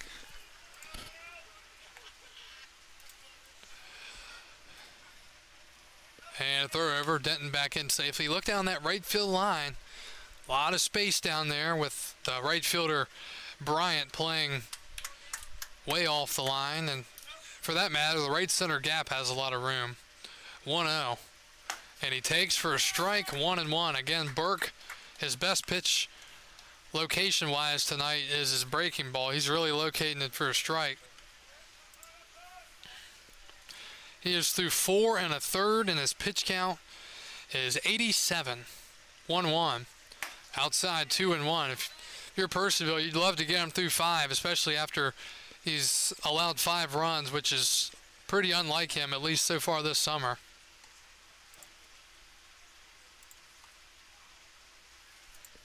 Two balls and a strike to the catcher, Hooks. Ty fouls it off, 2-2.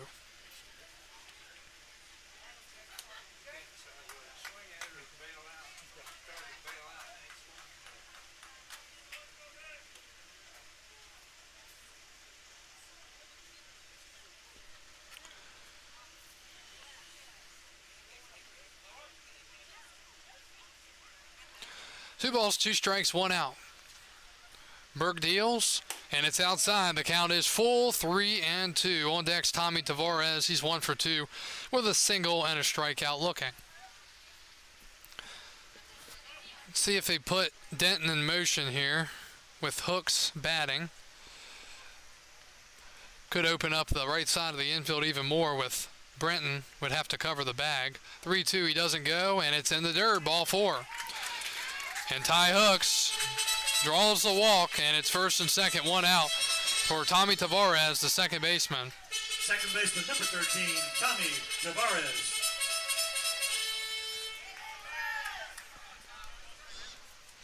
Meeting at the mound here.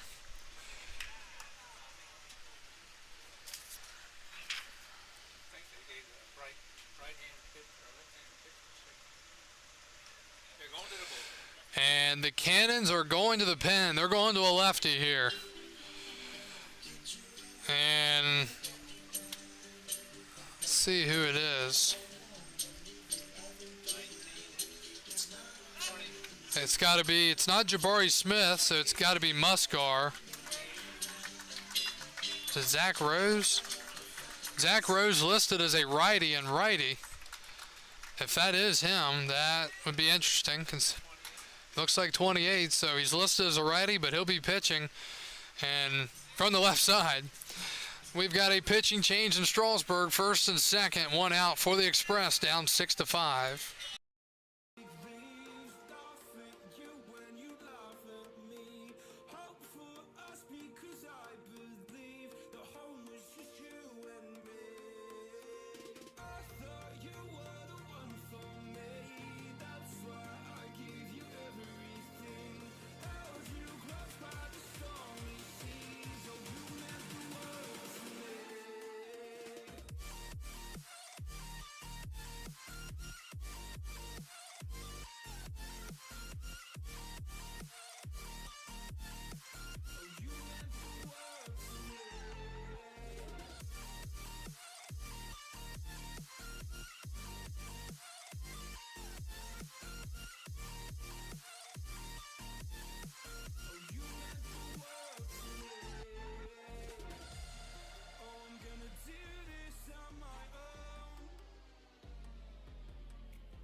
points in blaming you did not know.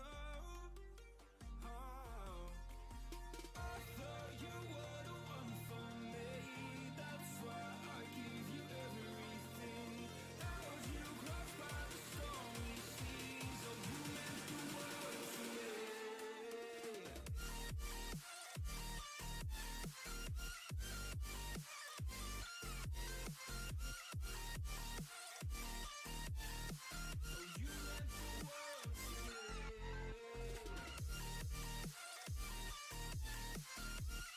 Tommy Tavares. So the new pitcher for the Cannons is the lefty Zach Rose. They have him listed incorrectly on point streaks. 6'3" lefty from Shepherd and Charlestown, West Virginia. So he will come in here against Tommy Tavares. Tying runs at second, go-ahead runners at first. One out in the fifth inning. The pitch. Swing and a ground ball up to short. They're going to go to first with it in time, and there are two outs. So it moves the runners up for Graham Crawford. The DH, number 34, Graham Crawford. So Graham Crawford will bat with second and third and two outs. Big spot, biggest at-bat of the year for him. Single probably gives you the lead again.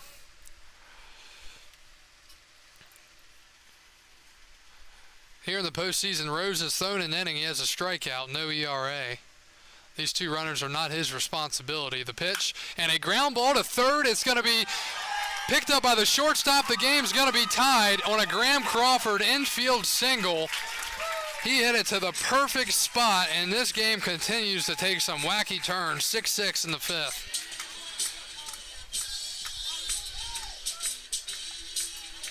Now batting the right fielder, number 26, Dakota Miller. That's one of those where you just hit it to the right spot. The third baseman, Bell, tried to make a play on it, and then the shortstop, McCall, picked it up, but it was in the hole, and he had no chance at first. The only chance he would have had would have been after the run scored if Hooks overran the bag at third. Here's Dakota Miller. He's 0 for 2. Go ahead runs at third, and he takes a slow bender in there for a strike, 0-1. Crawford's at first, Hooks is at third, so two catchers are on base here for the Express. One way to score two catchers easily, and that's a home run. 0-1 to the righty Miller. That's outside. 1-1. So the Express back in this with the tying run scoring on the infield single for Graham Crawford. Denton hustled home. And Strasburg with 8 hits on the night to Purcellville 7. 1-1 the count. Miller came in the postseason 2 for 8. He's now 2 for 10. Trying to improve on that here. And he swings and misses, and it's 1-2. Purcellville will have 2, 3, 4. Guida, Bryant, and Horowitz due up in the 6th inning. So they're big boppers. A ball and 2 strikes to Miller out of Potomac State. Rose ready. The runner goes from first. It's in the dirt. And stealing second base is the DH, Graham Crawford.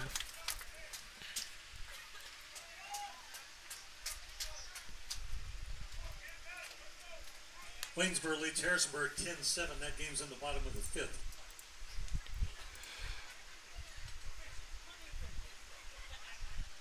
All right, big couple of pitches here in this ball game. Single could maybe give you a 2-run lead. 2-2 to Miller. Way outside, 3-2 on deck is Cade Parker, the leadoff hitter. He's due. He's 0 for 2 with a couple of punch outs.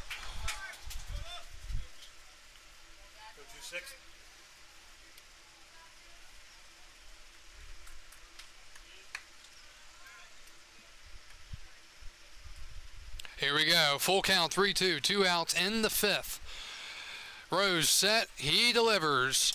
Ball 4, and the bases are loaded for the Express here in the fifth. Great at bat by the 9-man, Dakota Miller. Shortstop, number 10, Cade Parker. And it will be Cade Parker. Bases full of Express. 2 outs in the 5th inning. Parker, and that's going to be another meeting on the mound here. So the Cannons pitching coach is going to come out to talk to the pitcher, Rose. No way they go to the pen again.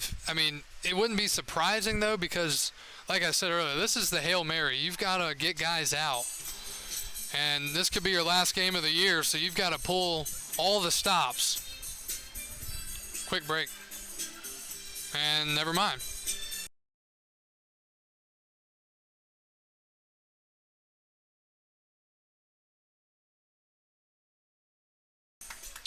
So after the meeting at the mound, Cade Parker will step up here.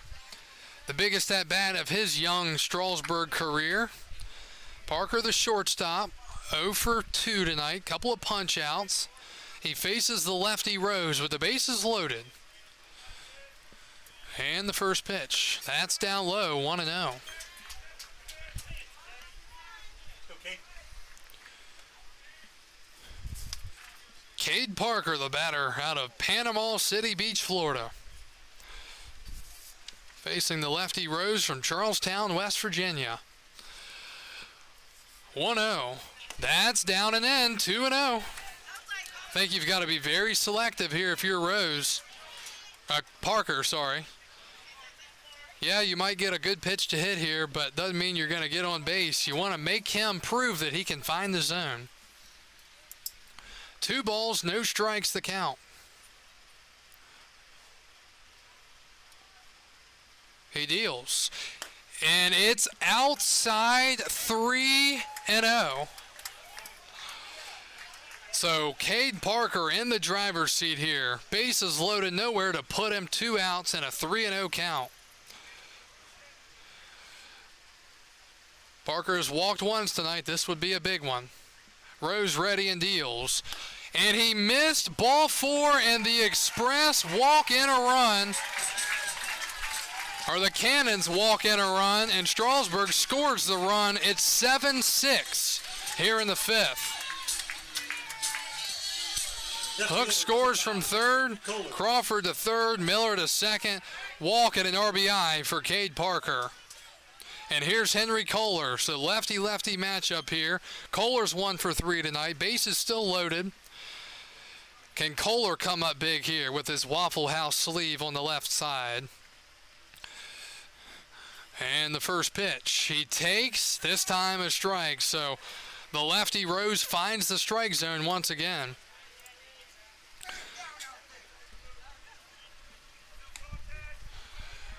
Rose, 5 strikes to 8 balls. You'd love to score a couple here. He already scored 2, but a couple more. The lefty set, he deals. Kohler takes a late called strike, 0-2. This inning started with a ground out, then a hit by pitch, walk, ground out, single, walk, stolen base, RBI walk. 7-6 Strasburg in the 5th inning. 0-2, 2 outs to Kohler.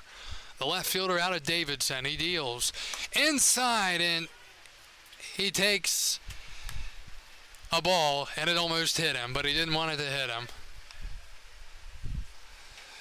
It's 1-2. Easy for us to say up here, but it wasn't a fastball. And now time called. It was headed for the, it was headed for the head. A ball and 2 strikes. Zach Rose ready and deals. Swinging a ground ball up the middle. This should do for the inning. Shortstop takes it, and Strasburg leaves the bases loaded. But they do score 2 runs and reclaim the lead. We are through 5 from Strasburg. The Express lead it 7-6.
sticks and your stones. Go break all of my bones. You won't ache my soul. You can't get to me.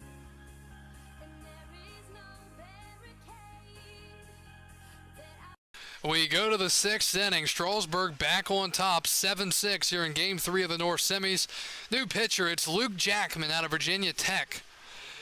Jackman, 6-foot righty from Virginia Tech in McLean, Virginia, and he will face 2-3-4 Guida, Bryant, and Horowitz, facing his old team, the Purcellville Cannons. Here's the pitch. Breaking ball in there, 0-1. Final line for Strasburg's Will Droll, an inning and a third. No hits, 1 run, no earned, 2 walks, 3 strikeouts. Anthony Ursitti, the starter, went 3 2/3, allowed 7 hits, 5 runs, 3 walks, 3 strikeouts. 0-1 to Guida. And strike 2. Final line for Purcellville's DJ Burke, their starter, who had been fantastic this year. 4 1/3, 7 hits, 7 runs. They were all earned. 2 walks, 5 strikeouts, and a big hit by pitch. 0-2 the count to Guida. And a swing and a foul tip into the glove, and that's out number 1. That's a huge first out here in this 6th inning. Here comes Chase Bryant. Chase Bryant. Bryant reached on an error in the first, grounded to third, and the third singled, picked up 2 RBIs in the 4th.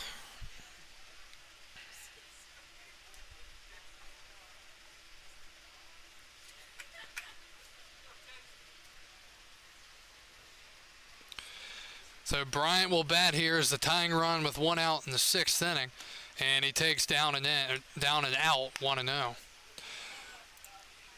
If you want to follow the live stats of this game, make sure you go to valleyleaguebaseball.com, click the live scoreboard tab, and then go to the Strasburg game and click Game Live. 1-0, that's up and in, 2-0.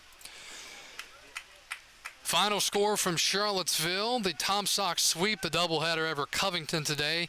They played their 2 games today after the first 2 were rained out, so Covington is done. Tom Sox are going to the South Finals. 2-0 the count to Bryant, and he fouls it away. Top of the 6th inning, Waynesboro leads Harrisonburg 12-7 in the 6th inning. Waynesboro, again, as I mentioned, when we saw them here, they looked like a very complete team. Pitching, hitting, defensively. But that's the question. What do they have left? 2-1 the count to Bryant. The right fielder. The righty Jackman deals. That's to the backstop, 3-1. Charlottesville has to beat the Covingtons. They'll move on to the South Finals. 3 balls and 1 strike the count. Strasburg up by a run, 7-6.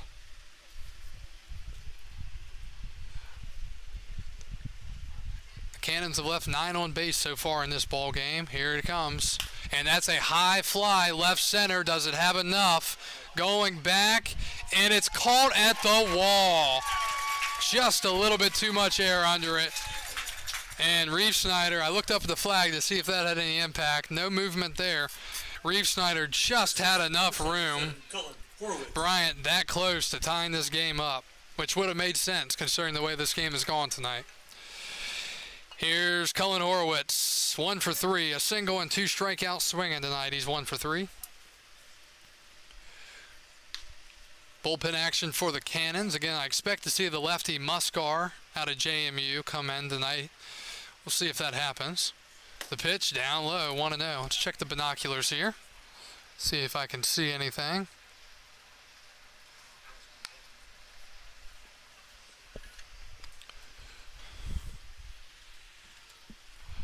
One the count. So Strasburg going to Jackman here in the 6th inning. Then you've got guys like D-My, possibly Rosenkrantz. I know he's short on days of rest. He's been used a lot lately. 1 the count. Fastball in there, 1-1 from Luke Jackman. Thank you for joining us here on tonight's live broadcast. 62 viewers right now on YouTube, and we've got 90 over on Facebook. Thanks for tuning in. Good ball game so far tonight. 1-1. Swing and a miss. Luke Jackman pulled the string on him, 1-2. Hard to believe that we're already at the end of July. or nearing the end of July here in this 2022 season. A ball and 2 strikes to Cullen Horowitz, the first baseman. Breaking ball in the dirt. Might have been a changeup, actually. 2-2. Feels like just yesterday the teams had their full rosters, and that quickly changed throughout this season. It's been a season of lost bodies, that's for sure. Guys have been going home left and right for everybody, especially in the North Division, though. 2-2. Horowitz swings through it, and the inning is over. Luke Jackman, 1-2-3 inning. And this ball game goes to the bottom of the 6th. Strasburg 7, Purcellville 6. Stay with us. We come back after this.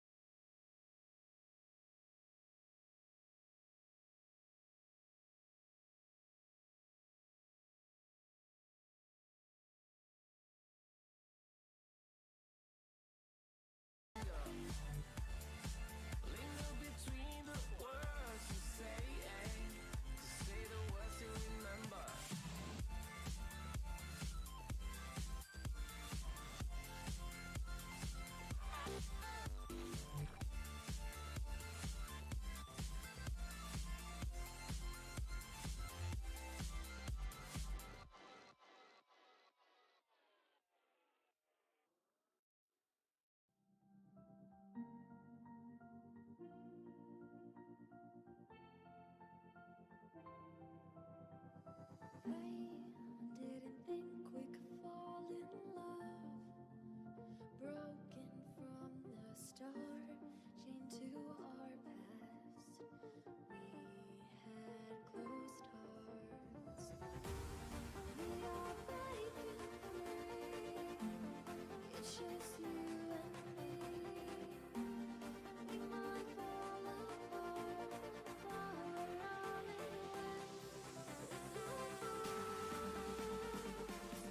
free? Can we break free? Can we break free?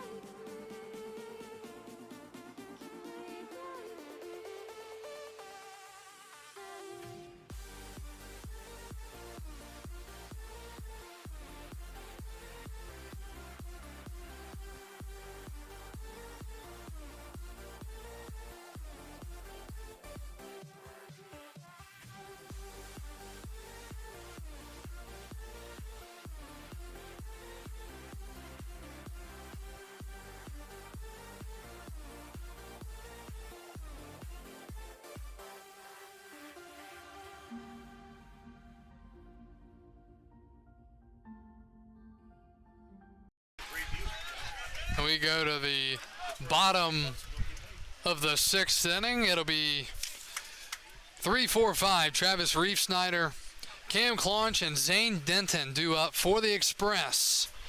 And a new pitcher for the Cannons, it's Jabari Smith. Smith will come in here, the tall lefty, and face the heart of the lineup for the Express. First pitch to Reef-Snyder is a strike. Travis didn't like it, said it was low, 1-0. 0-1, sorry. Smith, 6'3" lefty from Paul D. Camp out of Herndon, Virginia. And in the postseason, 2 innings, 4 strikeouts, and a 9 ERA. 0-1, swing and a miss. He went after it. It's 0-2.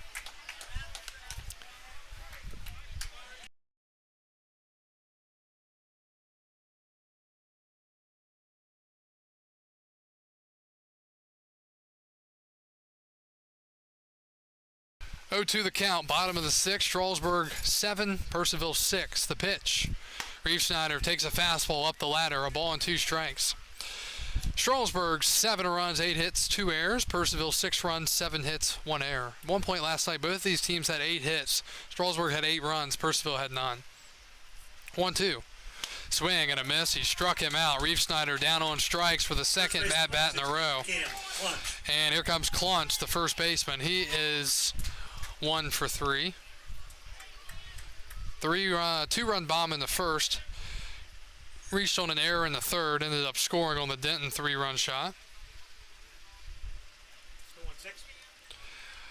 Claunch facing the lefty Smith, and he takes for a ball, 1-0. Smith upset, he wanted it.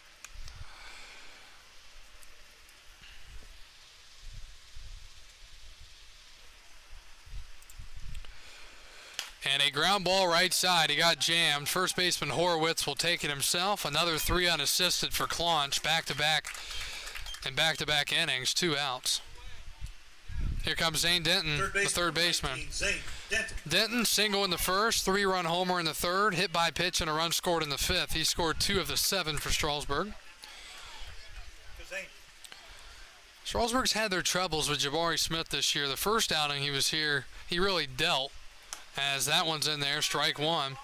He's throwing strikes, pumping them in there, and making Strasburg have to work from behind, which is big when you're the opposing pitcher. 0-1.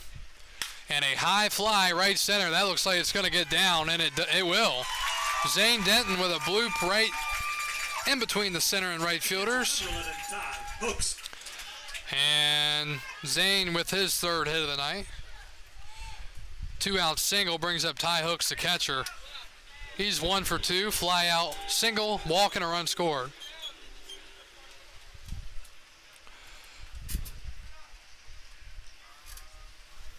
So the righty Hooks will face the lefty Jabari Smith. Purcellville's third pitcher of the night. Both teams have used 3 arms to this point. They'll use as many as they have to get to tomorrow night, start that series. Here comes the pitch from Ty Hooks. And he takes low, 1-0.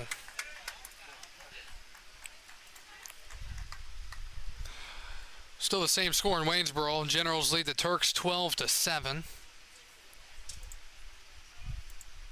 That was the ninth hit of the night for the Express off the bat of Denton. 1-0 to Hooks. Breaking ball, strike, 1-1. We've got viewers from all over the place tonight. North Carolina, South Carolina, Pennsylvania, Mississippi, New York, Texas, Virginia Beach, Spring Creek, 1-1 and back in safely. New York, Georgia, Florida, all sorts of viewers.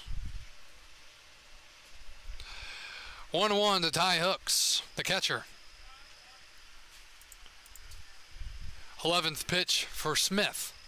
And he takes high, 2-1.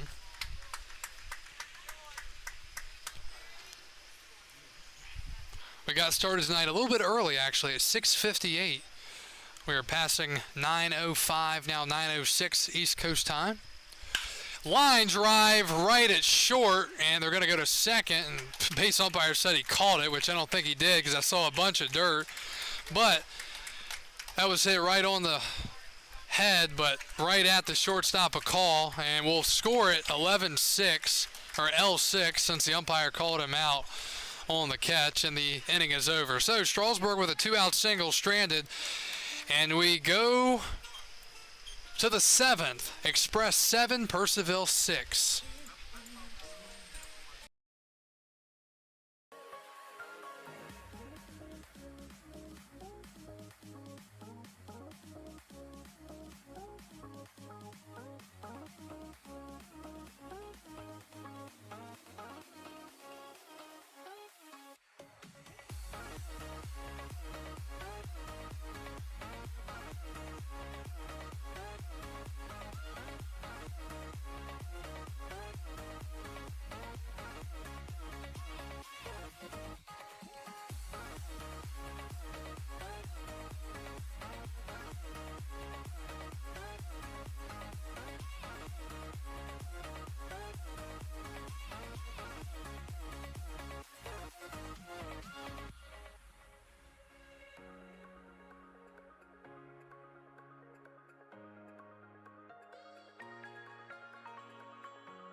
And we go to the top of the 7th inning. Luke Jackman will stay on the mound. He will pitch the 7th inning as well, and he will face 6, 7, and 8 Bell, Dooley, and Torres, who have had their share of walks tonight. So we are ready to roll in the 7th inning, back into this ball game. Winner takes all, loser goes home. Leading off the cannons in the top of the 7th, third baseman, number 34, Carson Bell. Big hello to Brian watching from Colorado. Appreciate you joining us, Brian. All right, so here we go. Jackman through the last inning. He will at least start this 7th. And Carson Bell leads it off. 2 walks, a run scored, and a strikeout tonight. 1-run game. First pitch is a ball, 1-0.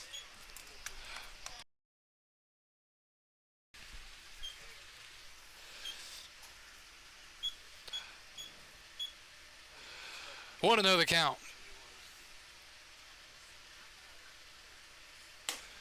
And that misses evidently high, 2-0.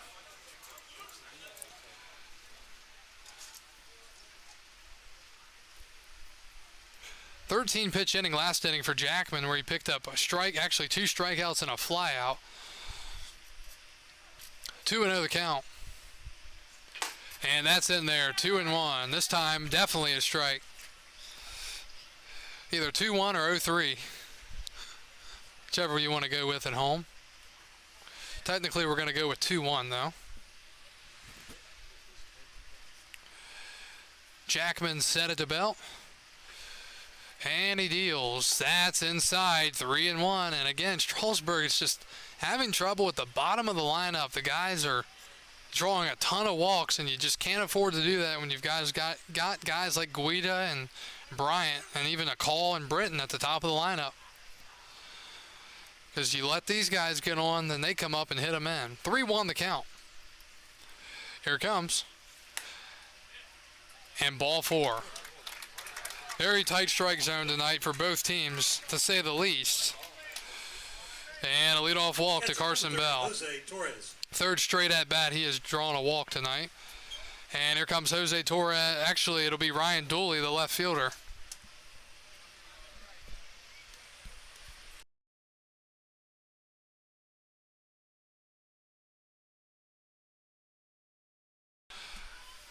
Dooley is 0 for tonight, 0 for 2. He walked and scored in the 2nd inning. Will he show bunt here? He does not. The pitch misses, 1-0. Strasburg has had their struggles in different facets of the game all year. They have blown a fair amount of games this year, games that you've got to win, and when you're down to elimination, those are clearly games you can't blow. 1-0 the count with Bell at first. Nobody out in the 7th. The pitch. Breaking ball. It's a dandy. Called strike from Jackman. 1-1.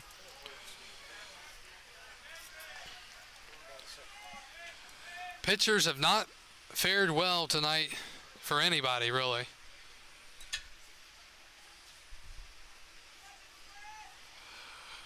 One and one. Jackman set. And he deals. Inside, 2-1. Strasburg 7 runs on 9 hits and 2 errors. Purcellville 6 runs, 7 hits, 1 error.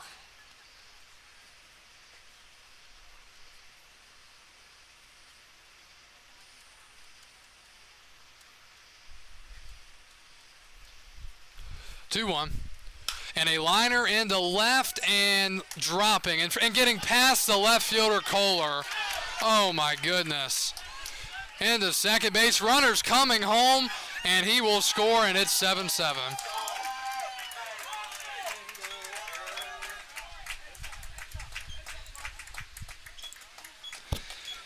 And the leadoff walk scores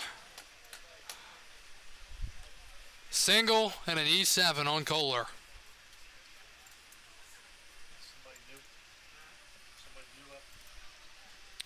New batter for Jose Torres. It'll be Bear Madliak coming in to do the catching. Number 61, Bear Madliak.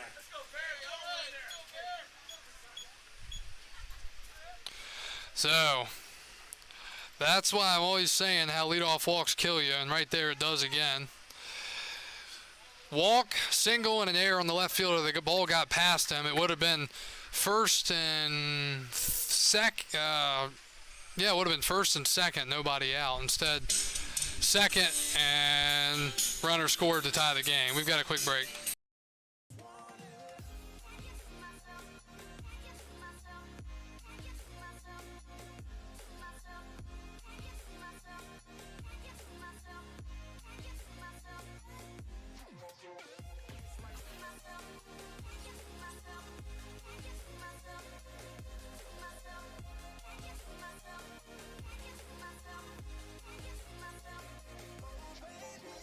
If you ever need a helper, you should know that I'll be there day and night. Nobody else can love you better. I'm here just to treat you right. You're the reason I'm alive. You're the only pain I can endure. And when you're not here, you're my dream, but I just want it. Yeah. So after the meeting at the mound, Strasburg on the ropes now. 7-7 in the seventh. The Cannons with a game-tying single and then an error on the left fielder. Here is Bear Madliak batting for the first time tonight. He had a really good regular season. He's a guy that can hit the ball. Jackman, 22 pitches, 11 balls, 11 strikes. But are they bringing him in to walk? Or I mean to bunt, sorry. And a fake throw to second. Nobody out here in this seventh inning. Runner on second base. Conch playing way in. He's still coming in. The pitch down and in, 1-0. Madliak out of the University of Georgia from Whitesburg, and now Ty Hooks is going to come out and talk, and this, I guess, will be a free visit since the catcher or the umpire is now jogging out.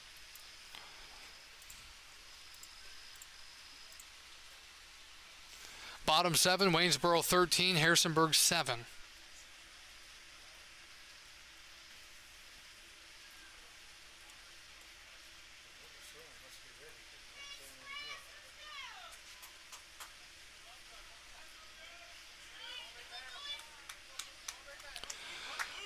Luke Jackman trying to get it out here in this seventh inning.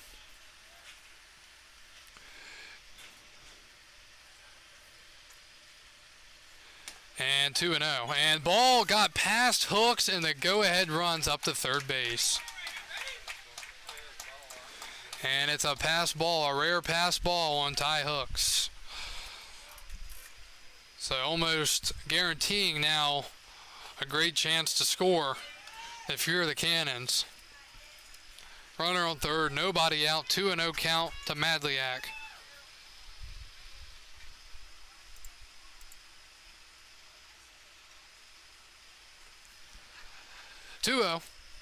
That's in there for a strike, 2-1.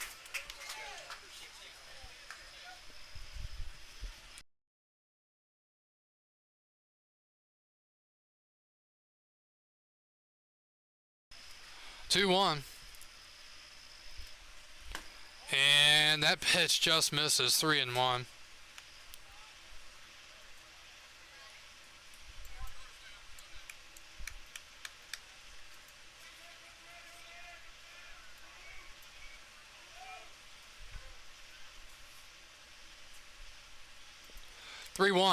Ground ball, foul, third base side. You know what would be nice if he was in fair territory and that hit him, and there was that out that we have seen so many, actually twice recently.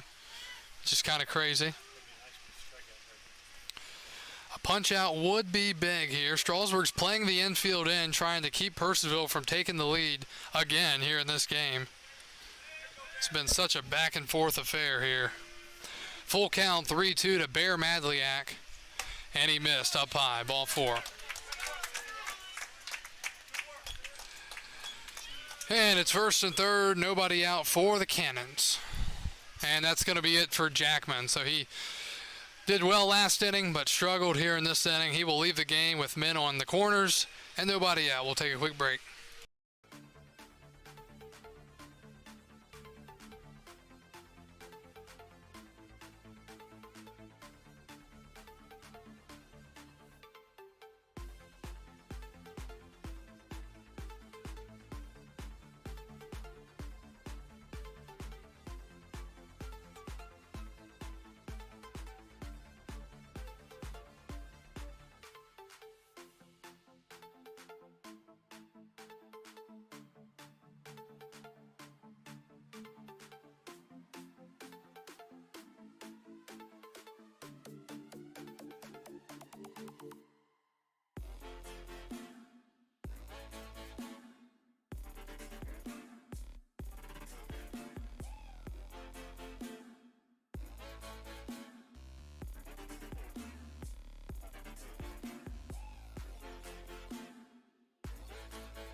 New pitcher for Strasburg, it'll be Kyle Demai out of the University of Pittsburgh, and he comes in the biggest spot of the season.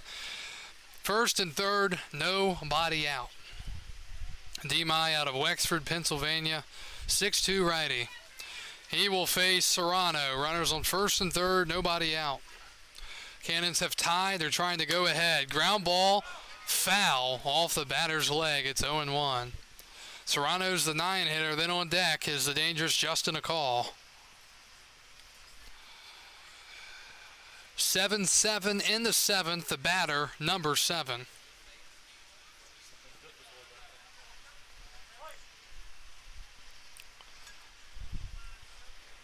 Oh-1 from Demai. He comes set and deals. Swing and a foul back, 0-2. First appearance of the postseason for Kyle Demai.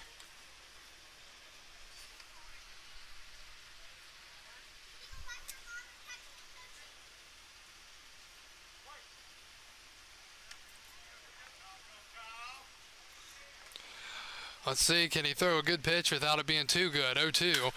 Lined in the center, it's a base hit. And it's 8-7 Purcellville, still nobody out. Pitch was way too good, way ahead in the count and right down the middle. Shortstop, number 6, Justin Akal. Those Strasburg now trailing once again here in this ball game, and you would have liked to get Demai in the 8th and 9th, not the 7th, because you've got limited arms. So now Strasburg really up against it here. Still nobody out. Top of the lineup for Justin Akal. I guess he tried to throw the fastball by him, but did not work. Akal will bat here. And he shows bunt, pulls back, takes a strike, 0-1. 8-7 the score, top of the 7th, nobody out. Cannons threatening, first and second.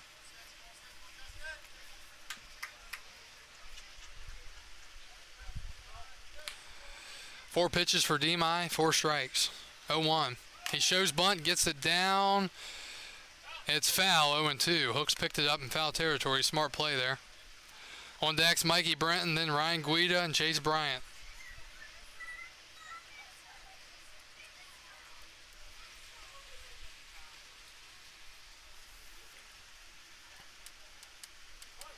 Both teams with 9 hits, but now Purcellville once again going ahead.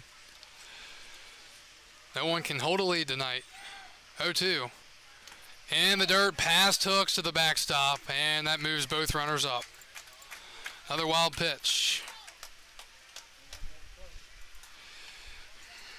And a base hit here could possibly break the hearts of the Express here in the 7th. Infielder's going to have to come in again. Nobody out. 1-2. Breaking ball, strike 3 called, and there's 1 out. Just look at how big that wild pitch was. Could be huge here. We'll see, though. 1 out. Here comes Mikey Brenton. Brenton, 1 for 4 tonight with a couple of RBIs and a run scored. Bats from the left side. Infield still playing in for Strasburg.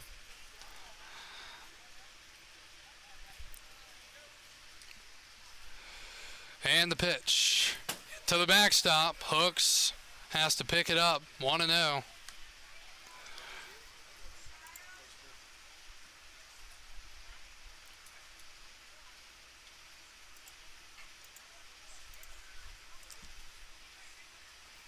Bottom 8, Waynesboro leading Harrisonburg 13-8. Turks are on the brink of elimination in the South. 1-0 to Brenton, and that's in the dirt to the backstop again. 2-0.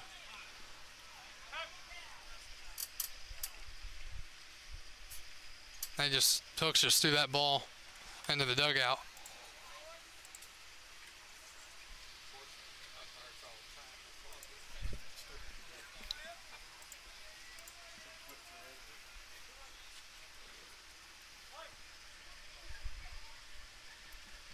The count. And he fouls it away. He was late. 2-1. Strasburg will have 7, 8, 9 due up in the bottom of the 7th. Hoping to be down by 1, but it could be 2, 3, 4 or more.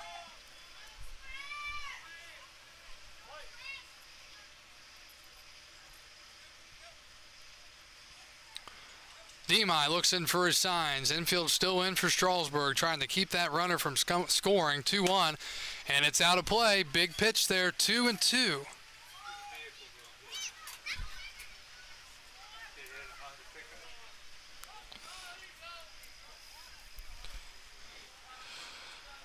Here's Guida getting really close to the batter's box again while he's on deck.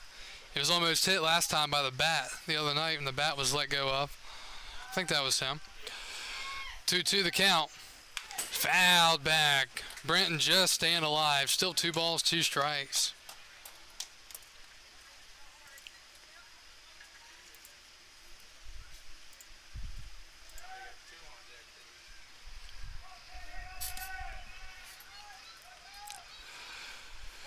Oh, here we go. Big pitch in this ball game and in this season coming up. 2 balls, 2 strikes to Brenton. Swing and a miss. He struck him out.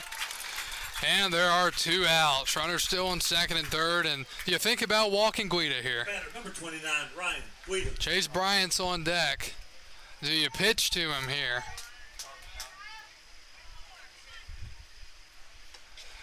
Oh, man. Looks like they're going to pitch to him. Led the league in average, I just saw in the regular season, 396. Maybe he just will get pitched around. The count is 1-0. Problem is sometimes you're trying to pitch around and you leave a pitch over the plate and then he leaves the yard with it. 1-0 to Guida. And that's near his head, 2-0. I think you just put him on at this point. You've got to. 2 balls, no strikes, a base open for the 3-man. They're still going to pitch to him, 2-0. And off the glove of the catcher, hooks to the backstop, but he can't score, and it's 3-0. Now you should put him on.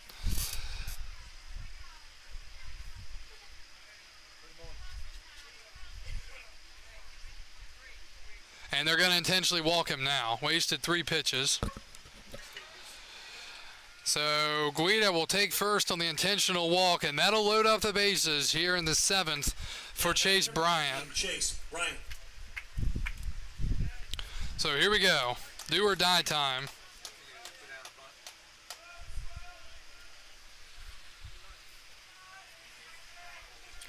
Eight-7 here in the 7th inning.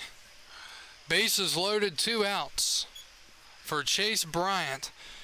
He is 1 for 4 tonight with 2 RBIs. Demai looking to get a huge out and send this to the 7th inning stretch. The pitch, and it almost hits him and it almost finds the zone, but it's a ball, 1-0. Nowhere to put him now. Your instincts, I guess, tell you, unless you're a special breed, to get out of the way. And fouled back, 1-1.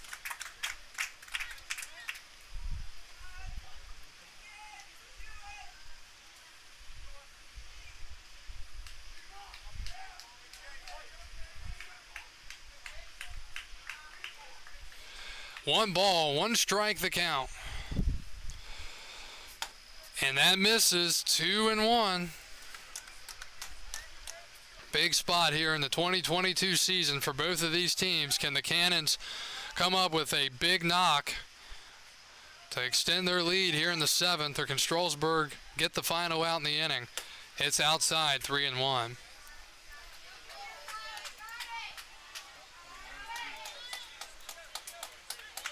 Demai, 21 pitches. The bullpen on the ropes here for Strasburg through 2/3 of an inning. He comes set, 3-1 the count. And he went around on ball 4. It's 3-2. Pitch wasn't even close, and he tried to go after it. So the runners will be on the move. 3 balls, 2 strikes, 2 outs. Now he's going to be a bit skittish. This is when you throw one right down the middle, and he goes down looking at it. Here we go. Everyone's moving on the play. 3-2, the pitch. Swing and a foul back, and we'll do it again. Still 3-2. Pressure is all on the pitcher here.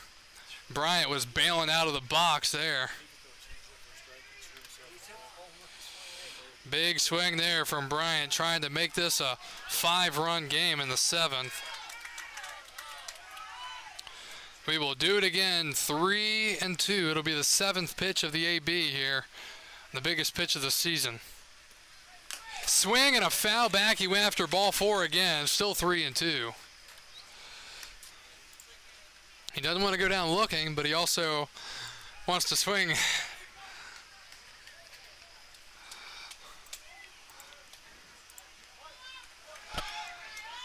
It will do it again. It'll be the 8th pitch of the at-bat. 3-2 to Bryant. Swing and a miss. He struck him out. He went after ball 4 in the dirt for the 3rd consecutive pitch. And the half inning is over. The Cannons do score 2 to take the lead, but the Cannons leave them loaded. And we go to the 7th inning stretch. Strasburg down 8-7.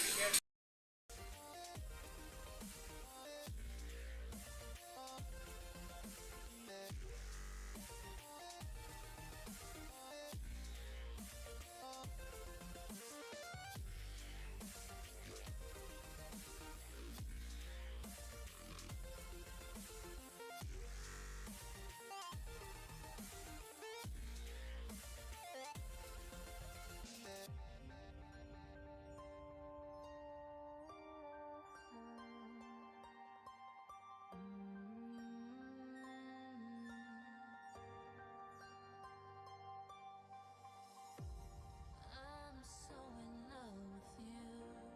Cleaning hard to say. I'm so in love with you. Cleaning up is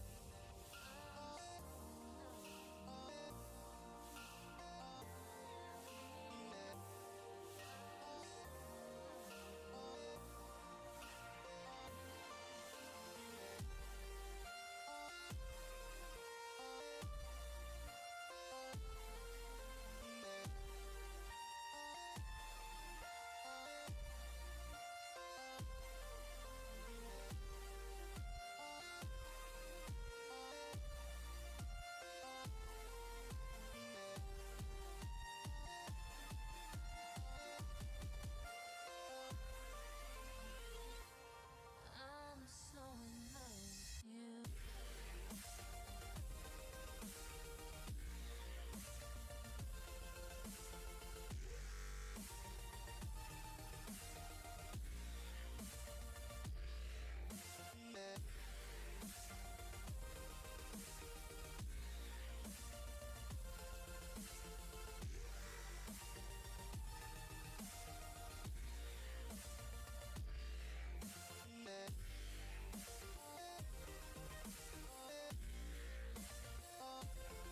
Number 13, Tommy Tavares. We go to the bottom of the 7th. Game 3 of the North semis. This is a winner-take-all matchup here, and it's been a interesting game to say the least. Multiple lead changes, multiple blown leads from both teams, and we're ready to start the bottom of the 7th inning. Purcellville try to hold on to their lead. Tommy Tavares leads it off and pops it up foul, 0-1. Tommy Tavares, Graham Crawford, and Dakota Miller here in the 7th for Strasburg, 7-8-9 against Jabari Smith. So far tonight, Smith has thrown an inning and allowed 1 hit. Also has a strikeout. That was a strike, 0-2. Purcellville has left 2 in the 1st, 2 in the 2nd, 1 in the 3rd, 1 in the 4th, 2 in the 5th, and 3 in the 7th. And Strasburg has the 0-2 to Tavares in the dirt. Strasburg 1 in the 1st, 2 in the 2nd, 1 in the 3rd, 3 in the 5th. Left the bases loaded last half inning. 1-2. That's up high, 2-2. To Tommy.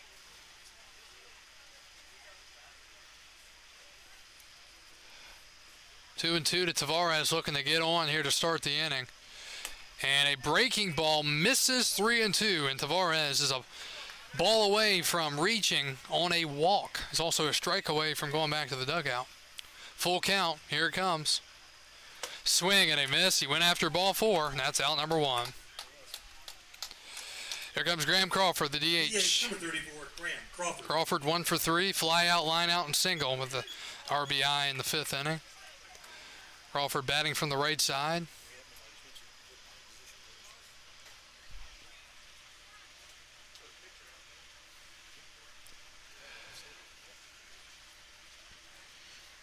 Here comes the pitch to Crawford. And a high pop-up in the center. Serrano comes in, and he will make the catch, and there are 2 outs. 2 up, 2 down in the 7th. It'll be Dakota Miller. He's 0 for 2. Right fielder number 26, Dakota Miller.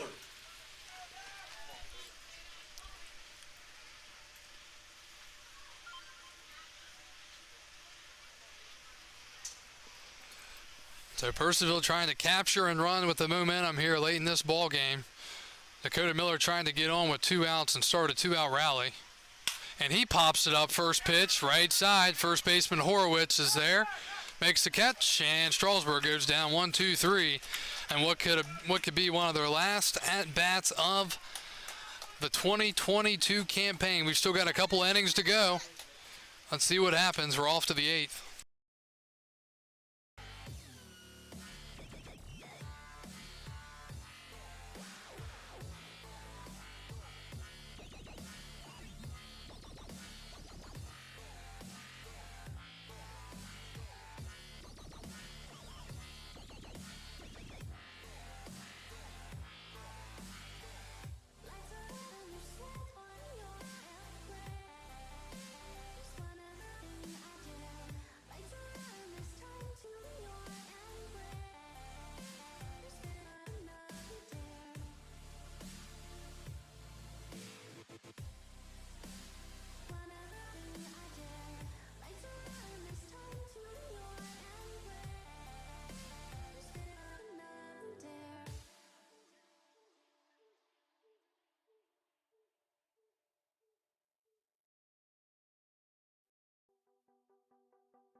Cullen Horowitz leads it off for the Cannons. They lead 8-7 as we go to the 8th inning. It'll be Horowitz, Bell, and Dooley due up for Purcellville.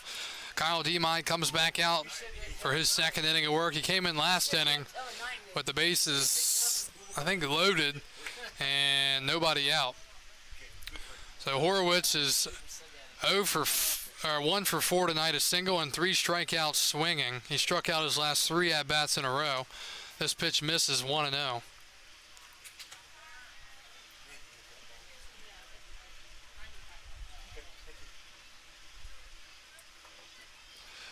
1-0 the count.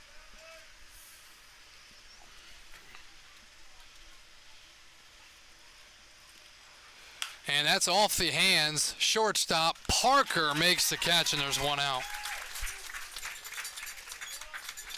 1 up, 1 down in the 8th. It'll be Carson Bell. The batter, number 34, Carson Bell. This is an example of what I was talking about earlier. Bell has walked 3 consecutive at-bats, and he scored twice. Those are runs that are preventable if you just throw strikes. So, Bell 0 for 1 tonight with 3 walks and 2 runs scored. Batting from the left side against the righty Demai. And he swings and fouls one off the umpire. That got a piece of him. Ty Hook's the catcher, having to hold him up, 0-1.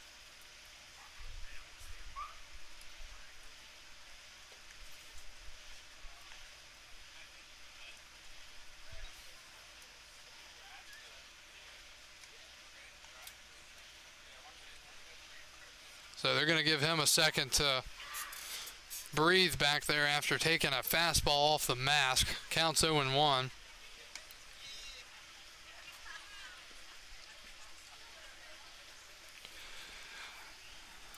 Oh, we have a second. Harrisonburg down 13-8 in the top of the 9th inning, and let's see.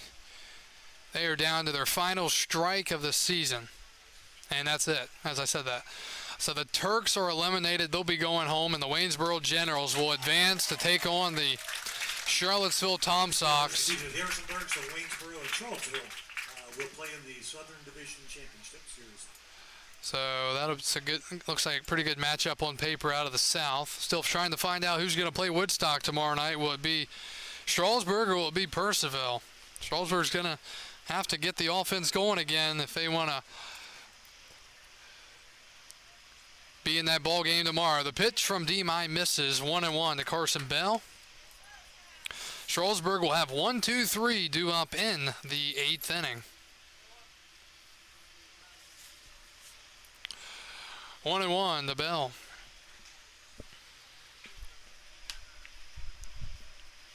And a line drive into right center field. That is going to get to the wall. Rounding first and to second. Here's the throw to second base, not in time. And a one-out double for Carson Bell here in the 8th inning. And here comes Ryan Dooley. The batter, number 32, Ryan Dooley.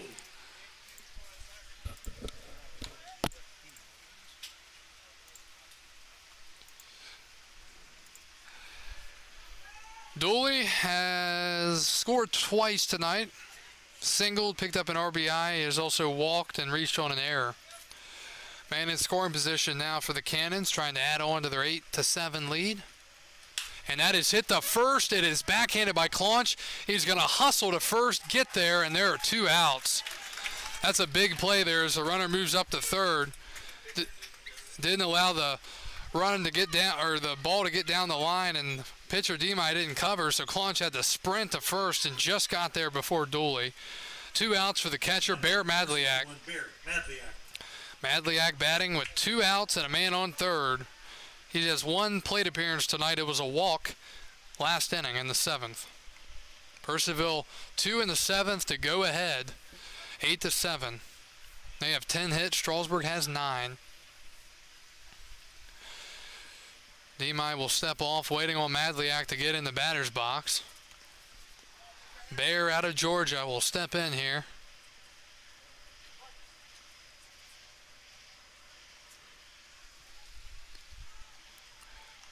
And the pitch. That's in the dirt, 1-0. Strasburg led this game 2-1 after 1. It was 2-2 after 3, 5-2 after 3, 5-5 after 4, 7-6 Strasburg after 5, and now 8-7 Purcellville. That misses 2-0.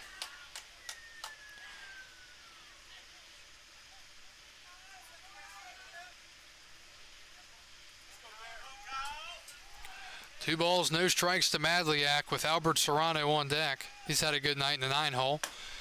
And down low, 3-0. Start to worry, though. D-My's pitch count's getting up there. I mean, who do you have down in the pen if D-My somehow runs out of steam? It'll be the 35th pitch of the outing, and it's a fastball at the knees, 3-1. Madliak comes into the postseason this game 1 for 3. He played last night, had a knock. 3-1. And a liner into center field. It's going to drop, and that could be the backbreaker here in this ball game. Purcellville goes ahead 9-7 in the 8th. Something you couldn't have if you're Strasburg. Center fielder, number 7, Albert Serrano. Single and an RBI for Madliak. And here's Serrano. 2 singles, a walk, and a ground out tonight, an RBI, actually 2. So 9-7 now.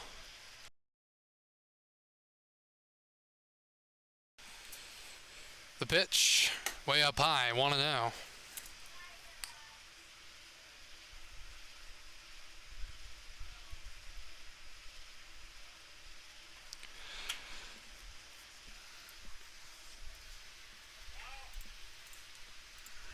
One oh the count.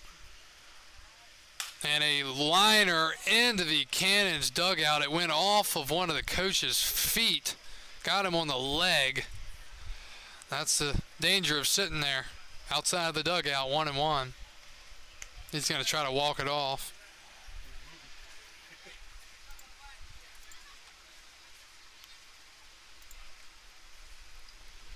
Nine 7 here in the 8th. Big insurance run for the Cannons.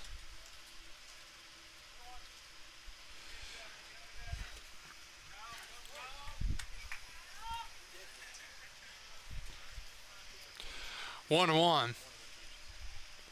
And missing, 2-1. Again, Strasburg has 1, 2, 3 due up in the eighth. You've got to think we're going to see Muscar out of JMU, the lefty, come out of the pen for Purcellville soon. He's one of their better arms still left down there. Probably the best arm still left down there. 2-1. And a liner to short. Parker catches it, and the inning is over. Line out to short ends the eighth, but the Cannons lead it 9-7 as we go to the bottom of the eighth. Strasburg 6 outs to work with here in an elimination ball game. We're back after this.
Now batting number 10, Cade Parker. We're off to the home half of the eighth inning. Purcellville 2 in the seventh, 1 in the eighth. They have a 2-run lead as we go to the last of the eighth inning here in an elimination game. Strasburg's Cade Parker leads it off. He's the leadoff man in the lineup as well, and he swings through it. So Jabari Smith is going to stay out there for the time being. 0-1. Swing and a foul back. Yeah, I guess there's no need to pull him if Strasburg continues to not be able to hit him. 0-2.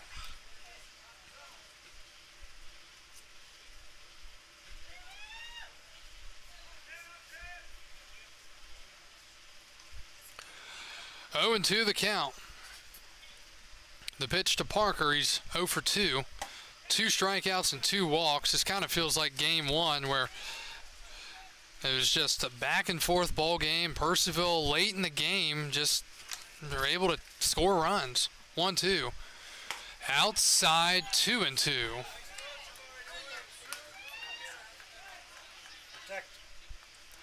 Cade Parker, the shortstop, trying to get on here in the eighth. Breaking ball swing and a miss. And the Cannons are 5 outs away from going to the next round. It'll be Henry Kohler, the left fielder. He's 1 for 4 tonight. Single in the second.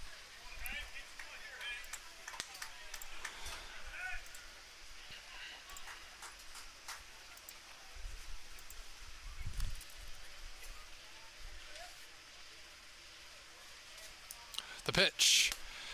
And that's a strike. You look back to this season, and really the struggle has been consistent hitting, but in this series, especially this game and game one, as Kohler hits one into right, and that is going to get down for a base hit in front of the right fielder, Bryant. So the tying run will step up, and Travis Reefsnyder here in the eighth. I mean, you look back to game one and this one tonight, the hitting has not been the problem for Strasburg. It's been the pitching. Now batting number 25, Travis Reefsnyder. Well, Reefsnyder will step up here as the tying run. He has to face a lefty, though, and Jabari Smith. Now, was Smith the one that Reeve Snyder hit the home run off of the other night? I think it was. I think it is. He hit his home run, his second one, in the 7th inning. And he takes low 1-0. Smith thought he had it.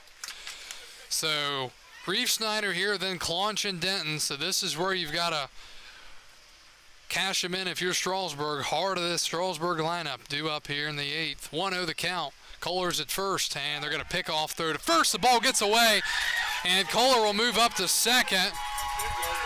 And he's on his way to third. Here's the throw, safe. So Henry Kohler moves all the way up to third base on an E1 by the pitcher, Smith. And that just shows how big that insurance run was last inning for the Cannons. But Kohler using his speed to get all the way over to third from first on that error on the throw. So it's 1-0 to Travis Reeve Snyder with run number 8 for Strasburg at third base. 1-0 the count. Swinging a ground ball to short. It's a hard liner. Kohler didn't go home, and it's out number 2. They did not send the runner home. What in the world? 16, Cam, Clunch. Reeve Snyder stung that ball to short, and Kohler couldn't score for some reason. Okay.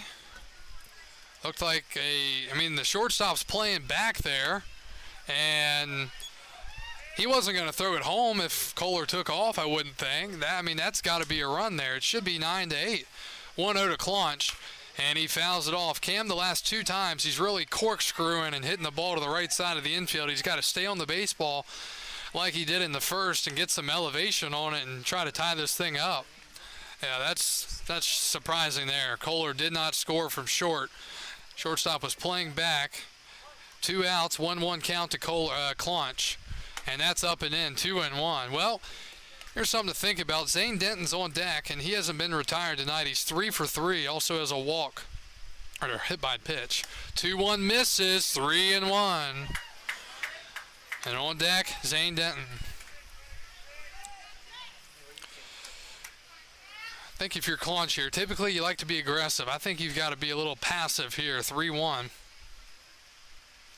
He swings away and again corkscrews it to the right side. It's 3-2. Not sure what's happening there with his mechanics. He's just kind of spinning off the baseball. Well, it's 3-2 here in the 8th inning, bottom of the 8th. Strasburg trying to at least score 1 run here and get back within 1. 3-2. Swing and a miss. And the Express are down to their final 3 outs here in 2022 as we're off to the 9th. Cannons up 9-7.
shortstop, number 6, Justin McCall. And we go to the 9th. Jacob Rosenkrantz will take over. Kyle Demey for Strasburg. 2 innings, 3 hits, 1 run, 1 earned, no walks, 3 strikeouts.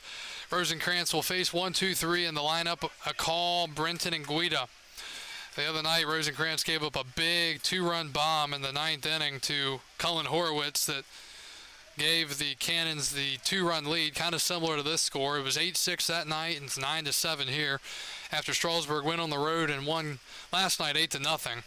Pitch from Rosenkrantz misses. It's 1-0.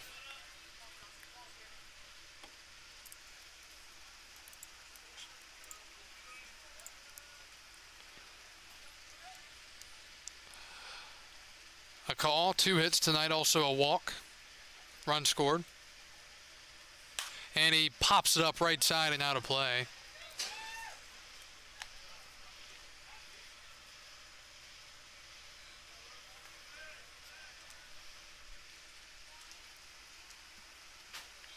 Cannons 9 runs, 11 hits, 2 errors. Strasburg 7 runs, 10 hits, and 3 errors. 1-1 the count. Swing and a miss, 1-2.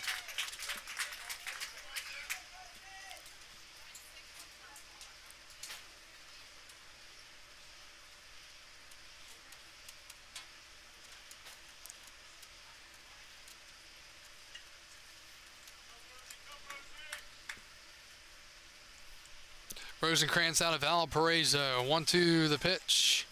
Swing and a broken back grounder to third. Denton will charge on the bare hand, throw it to first, in time. What a play from Zane Denton. Broken back grounder, and he had to get on it in a hurry. Nice barehanded play. Mikey Brenton. That brings up Mikey Brenton, the second baseman. Brenton 1 for tonight. Rosenkrantz 6'6" righty from Lincolnshire, Illinois. 9-7 here in the 9th. So Brenton will bat here. And the pitch. Down and out, 1-0.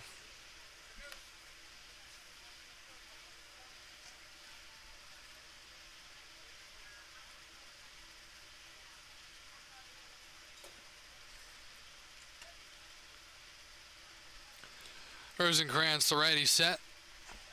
And he deals. And a strike, 1-1.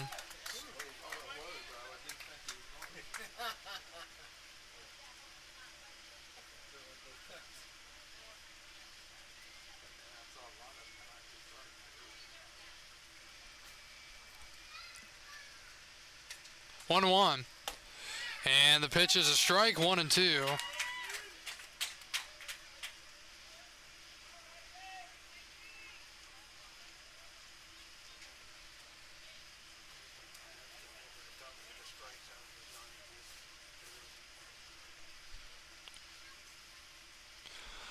A ball and 2 strikes from Rosenkrantz. He deals. Ground ball, hard hit to second. Tavares spinning around, and Conch makes the pick at first.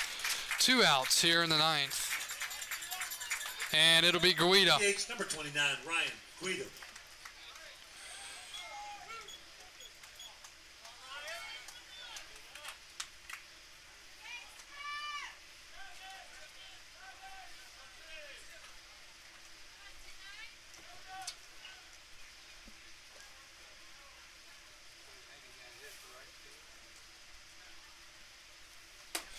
And the pitch to Guida is a strike, 0-1.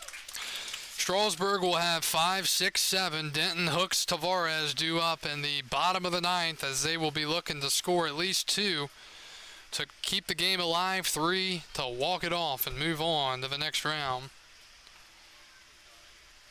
0-1, and that misses, 1-1.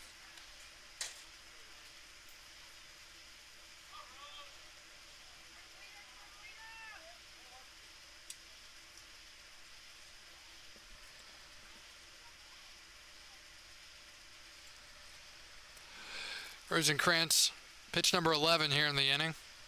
And a slow breaking ball. He went around 1 and 2. I don't know what that was. It kind of looked like a knuckleball. Had no rotation on the baseball. Maybe a splitter. And it's 1 and 2.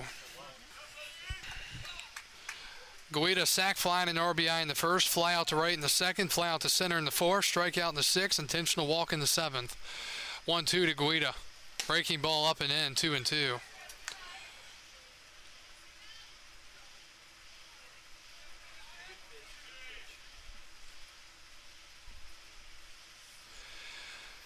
Two balls, two strikes, two outs here in the top of the ninth inning. Game 3 of the North Semi, Strasburg and Purcellville.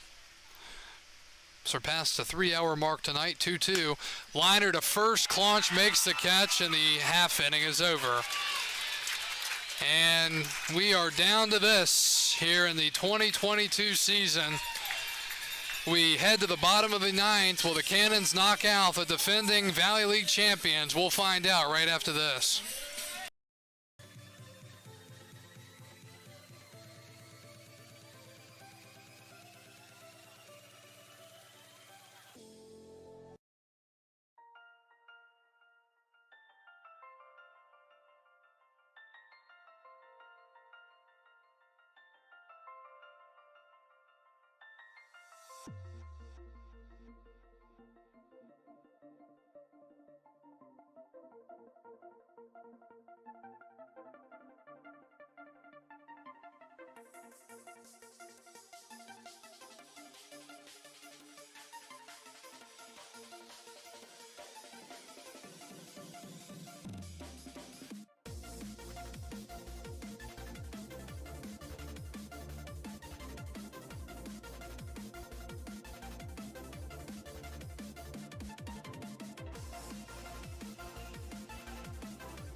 Zane Denton. And we're off to the last of the ninth. The Express, as the higher seeded team, are on the ropes here going to the bottom half of the ninth inning. Lost game 1 here in Strasburg a couple nights ago, 8-6. They won last night 8-0, and they're down 9-7 here. Zane Denton leads it off, and Jabari Smith will come back out to start another inning. This was his 4th inning of work, starting at least. 1-0 to Denton. Swing and a miss. Went after ball 2. 1-1. Zane tonight, 3-run home run, 2 singles, 3 RBIs, and 2 runs scored. A ball and a strike here in the bottom half of the ninth inning. The kick and the pitch from Smith. Fouled back, 1-2. Probably a run should have been scored last half inning for Strasburg after runner got to third with 1 out. Shortstop was playing back, and a hard grounder. Runner didn't score from third. He stayed there, and then Strasburg left him out there. 1-2 the count to Denton. He misses up high, 2-2. Smith's pitch count, 24 balls. Hold on a second. 24 strikes, 15 balls. That's 39 pitches. Strike 3 called, and the Express are down to their final 2 outs here in 2022. Catcher, number 11, Ty Hooks. So Hooks will try to start the rally. Ty Hooks, what a player he's been with this Strasburg team the last 2 years. Got to give him credit for fighting it out every evening. He's been catching all these games, and he is a heck of a player. As that pitch misses, second-year player for Strasburg, won a ring with the team last year, and he was here from the beginning to tonight once again this year. 1-0 the count. Breaking ball misses, 2-0. Hooks out of Winthrop. They've got themselves a heck of a ball player there. 2-0 the count.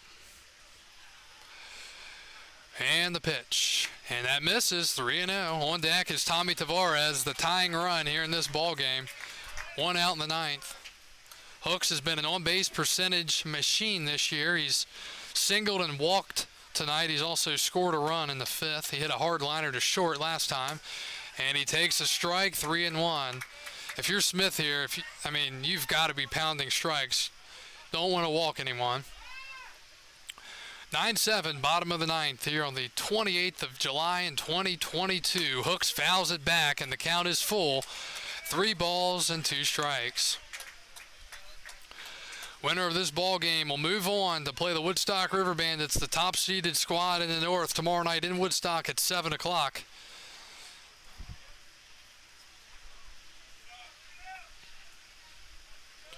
Smith threw 3 1/3 so far out of the pen, 2 hits allowed. And Hooks walks, and the tying run will step up here in the 9th inning. Second baseman, number 13, Tommy Tavares. And it'll be Tommy Tavares, the second baseman. He's 1 for 4 tonight. He does have 1 home run in the postseason. That was the other night here against the Cannons. He faces the lefty Smith. The pitch. Breaking ball. Strike called. 0-1. Ty Hooks at first. Tavares, the tying run here in the 9th. Ground ball. Not what you want to see if you're Strasburg. Smith, the lefty, deals. And another strike. 0-2. Jabari Smith looking to punch the ticket of Tavares and bring up the final out here in this ball game. 0-2 the count to Tavares. Breaking ball misses up high. He threw the 3rd straight curve. It's 1-2. Could he come with 4 of them in a row? I doubt it, but we'll see. A ball and 2 strikes here in the bottom of the 9th. Swinging a ground ball to third. It's past the third baseman into left field, and this ball game is not over yet, folks. First and second, 1 out in the 9th inning for the Express.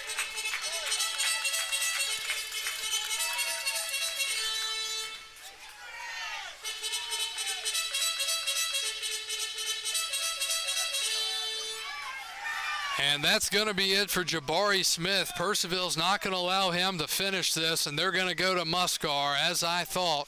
The lefty's already out onto the field, almost to the mound by the time Smith departs. That ball ate up the third baseman, and the winning run comes to the plate here in the bottom of the 9th. 9-7. We will take a quick break and come back after this. Strasburg and Purcellville.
Graham Crawford. Big spot here in the season. Graham Crawford will bat with men on first and second and 1 out in the bottom of the 9th inning. Strasburg down a couple. New pitcher for the Cannons. It's Tyler Muscar. Muscar out of James Madison University from Centerville, Virginia. 6'4" lefty. And he will pitch here in a tough spot. At second, it's Hooks. Tying run, Tavares at first. Crawford the batter. Batting from the right side. He takes 1-0.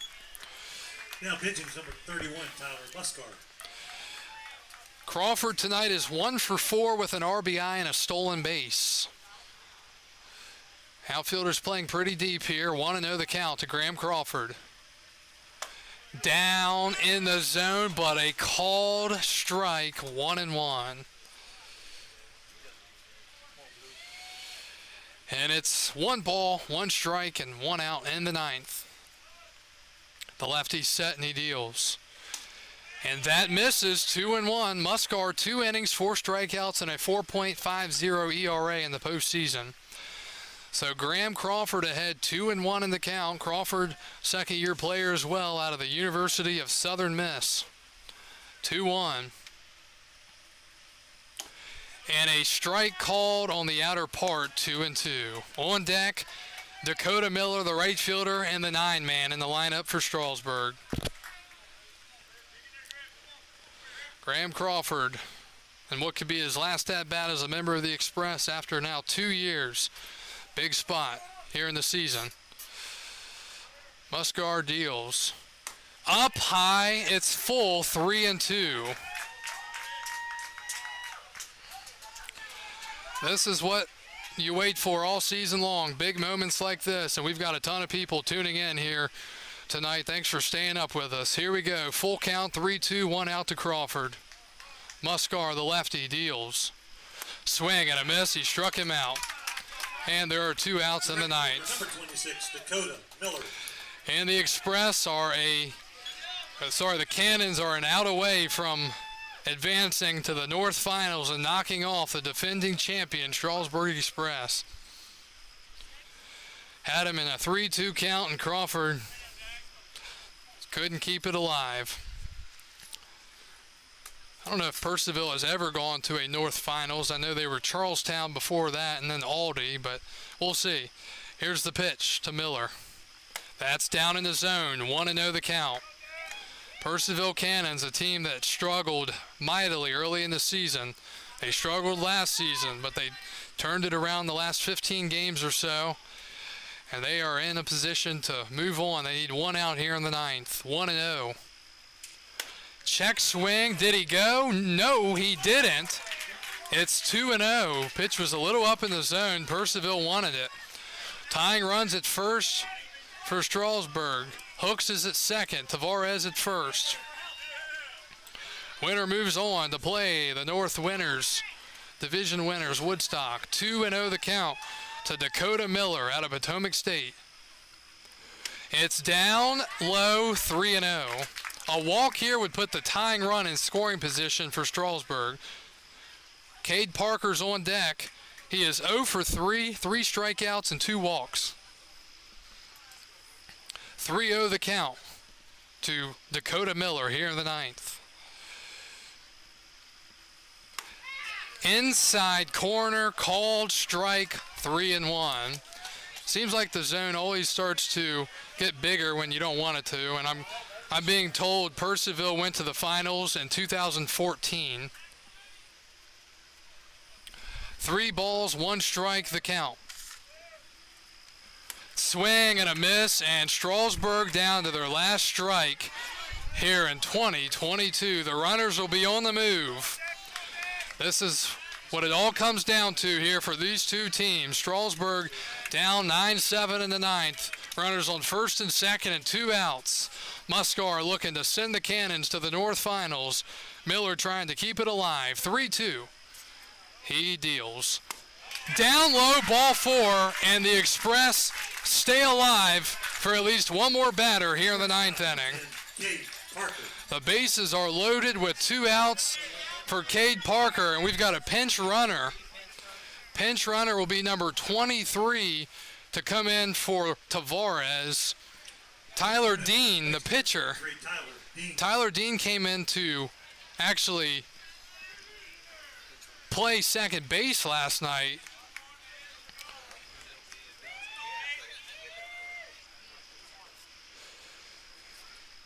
And Muscar will bring a meeting together. Actually, the head coach will.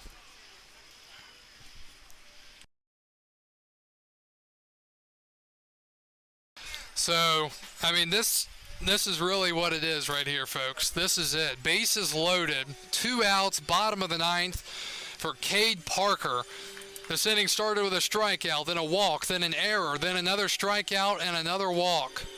Tyler Muscar trying to get through it, pick up the save, and send his team on to the next round. Strasburg trying to somehow pull it together here as they have the tying run in scoring position with 2 outs in the 9th inning. What a spot to be in here.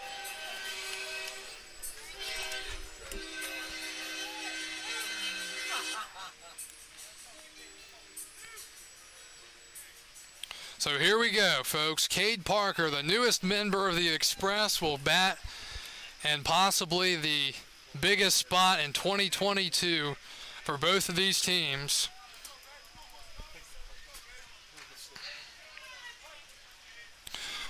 The lefty, Muscar, looks in for his signs. Cade Parker, 3 walks tonight.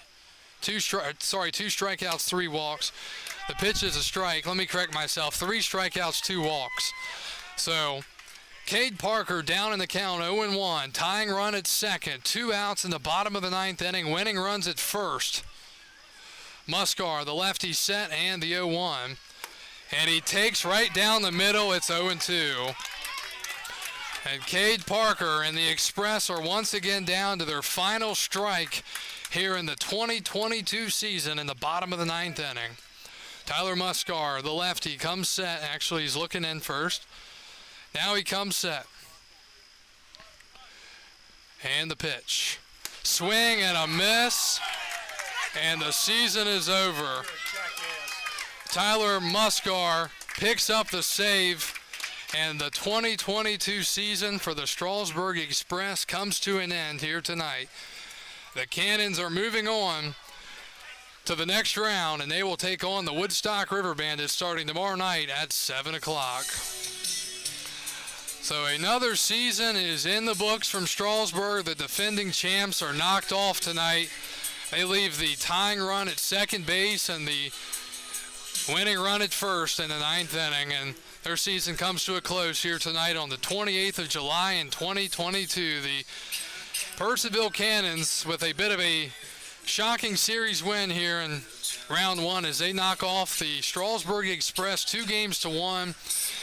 And the Cannons will head to Woodstock tomorrow night to take on the Woodstock River Bandits. Strasburg's season comes to an end here tonight. It was an up and down season for most of the season, and just had trouble putting it all together here in 2022. And the Cannons, they hit their way to the next round of the series. Nothing else you can say about it.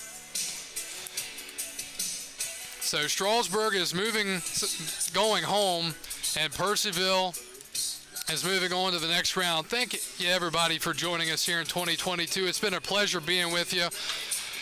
I look forward to being with you again next year in 2023 as the Express will look to bounce back and try to win another title next season. Purcellville moves on, and for the final time this summer, this is Kyle Gutschall signing off for the 2022 Strasburg Express and the Valley Baseball League. Have a great rest of your summer. Thank you for joining us, and have a great night.